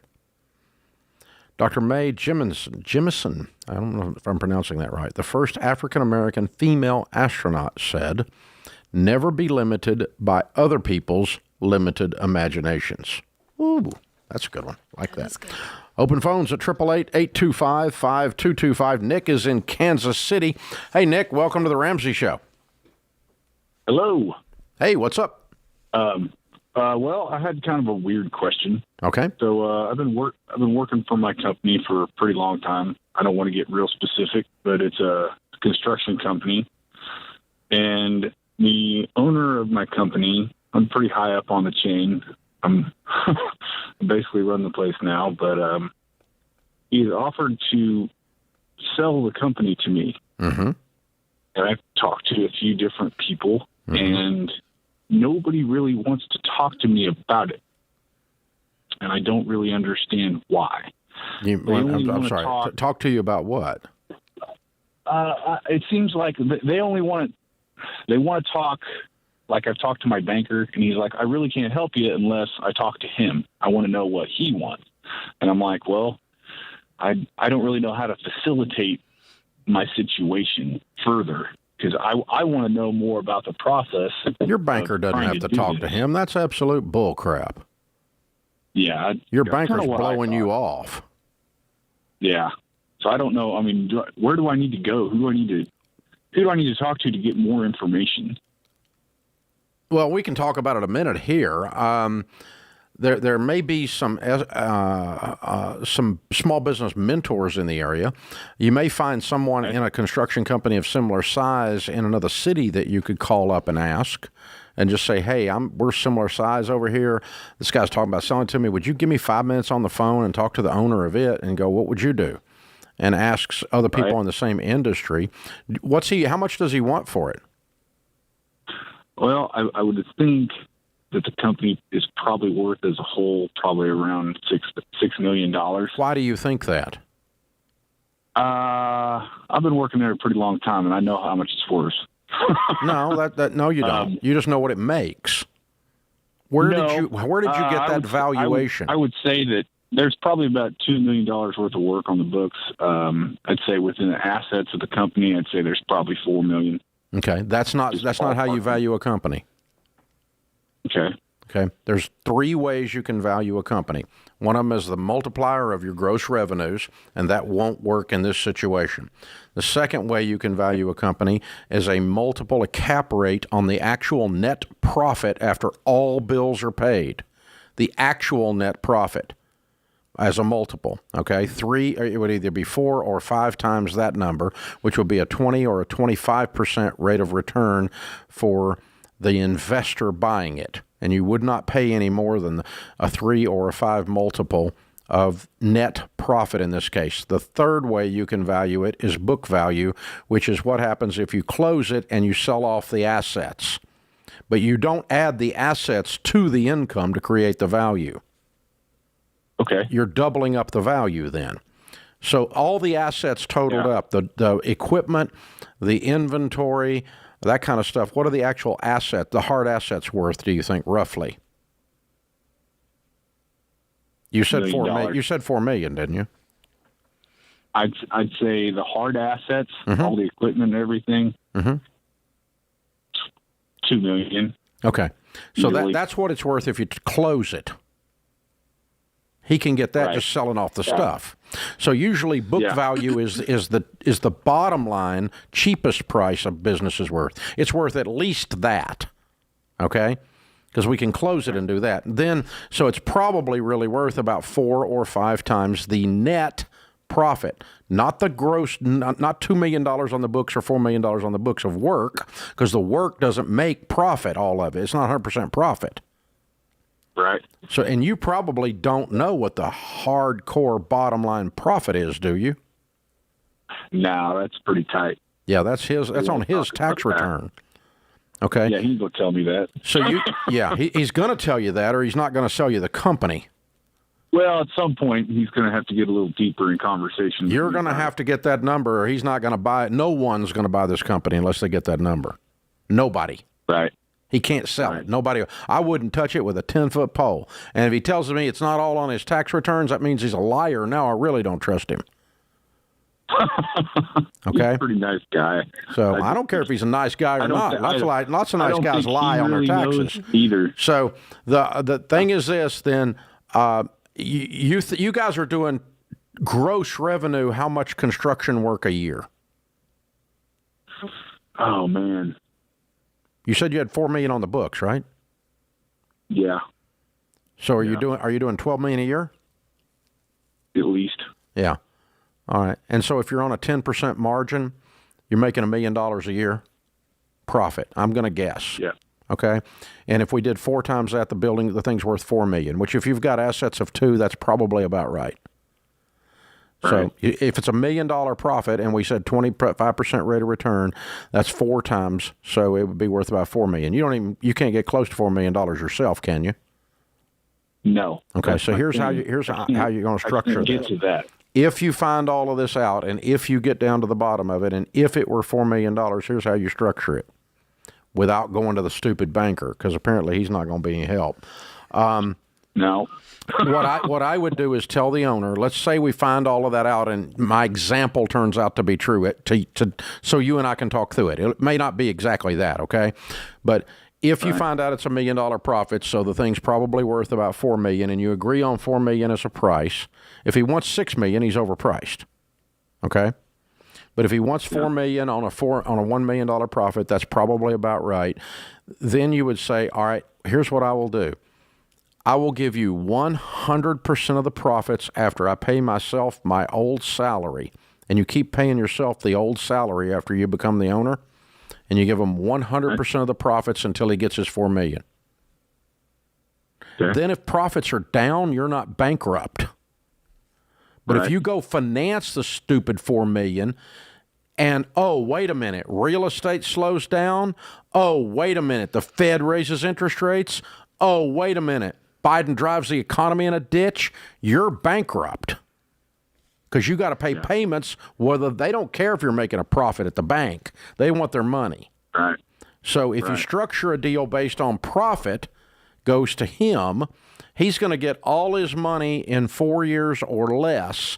Because if you get more profitable after he leaves, you're going to still give him all the profit after you pay your thing until you got him paid out at $4 million.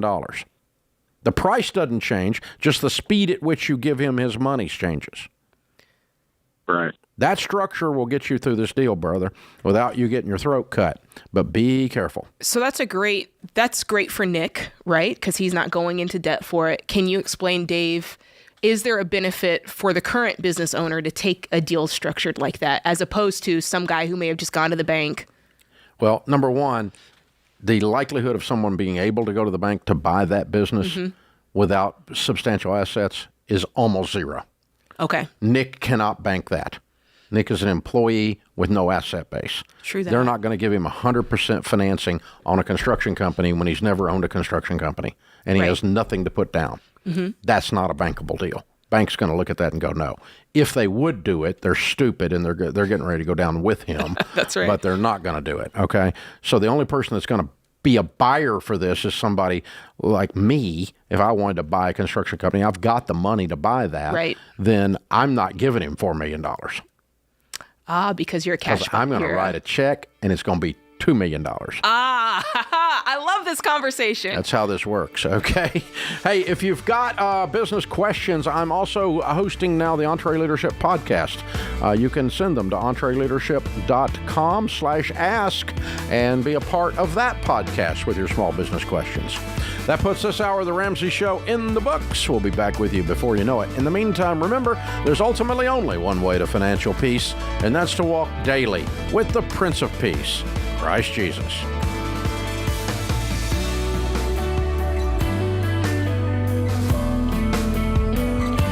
Hey, what's up, guys? It's Jade. Look, if you like what you heard in this episode and want to know more about getting started on the Ramsey baby steps, go to RamseySolutions.com and click the Get Started button. We'll help you figure out the best next step for you based on your specific situation. That's RamseySolutions.com and click Get Started.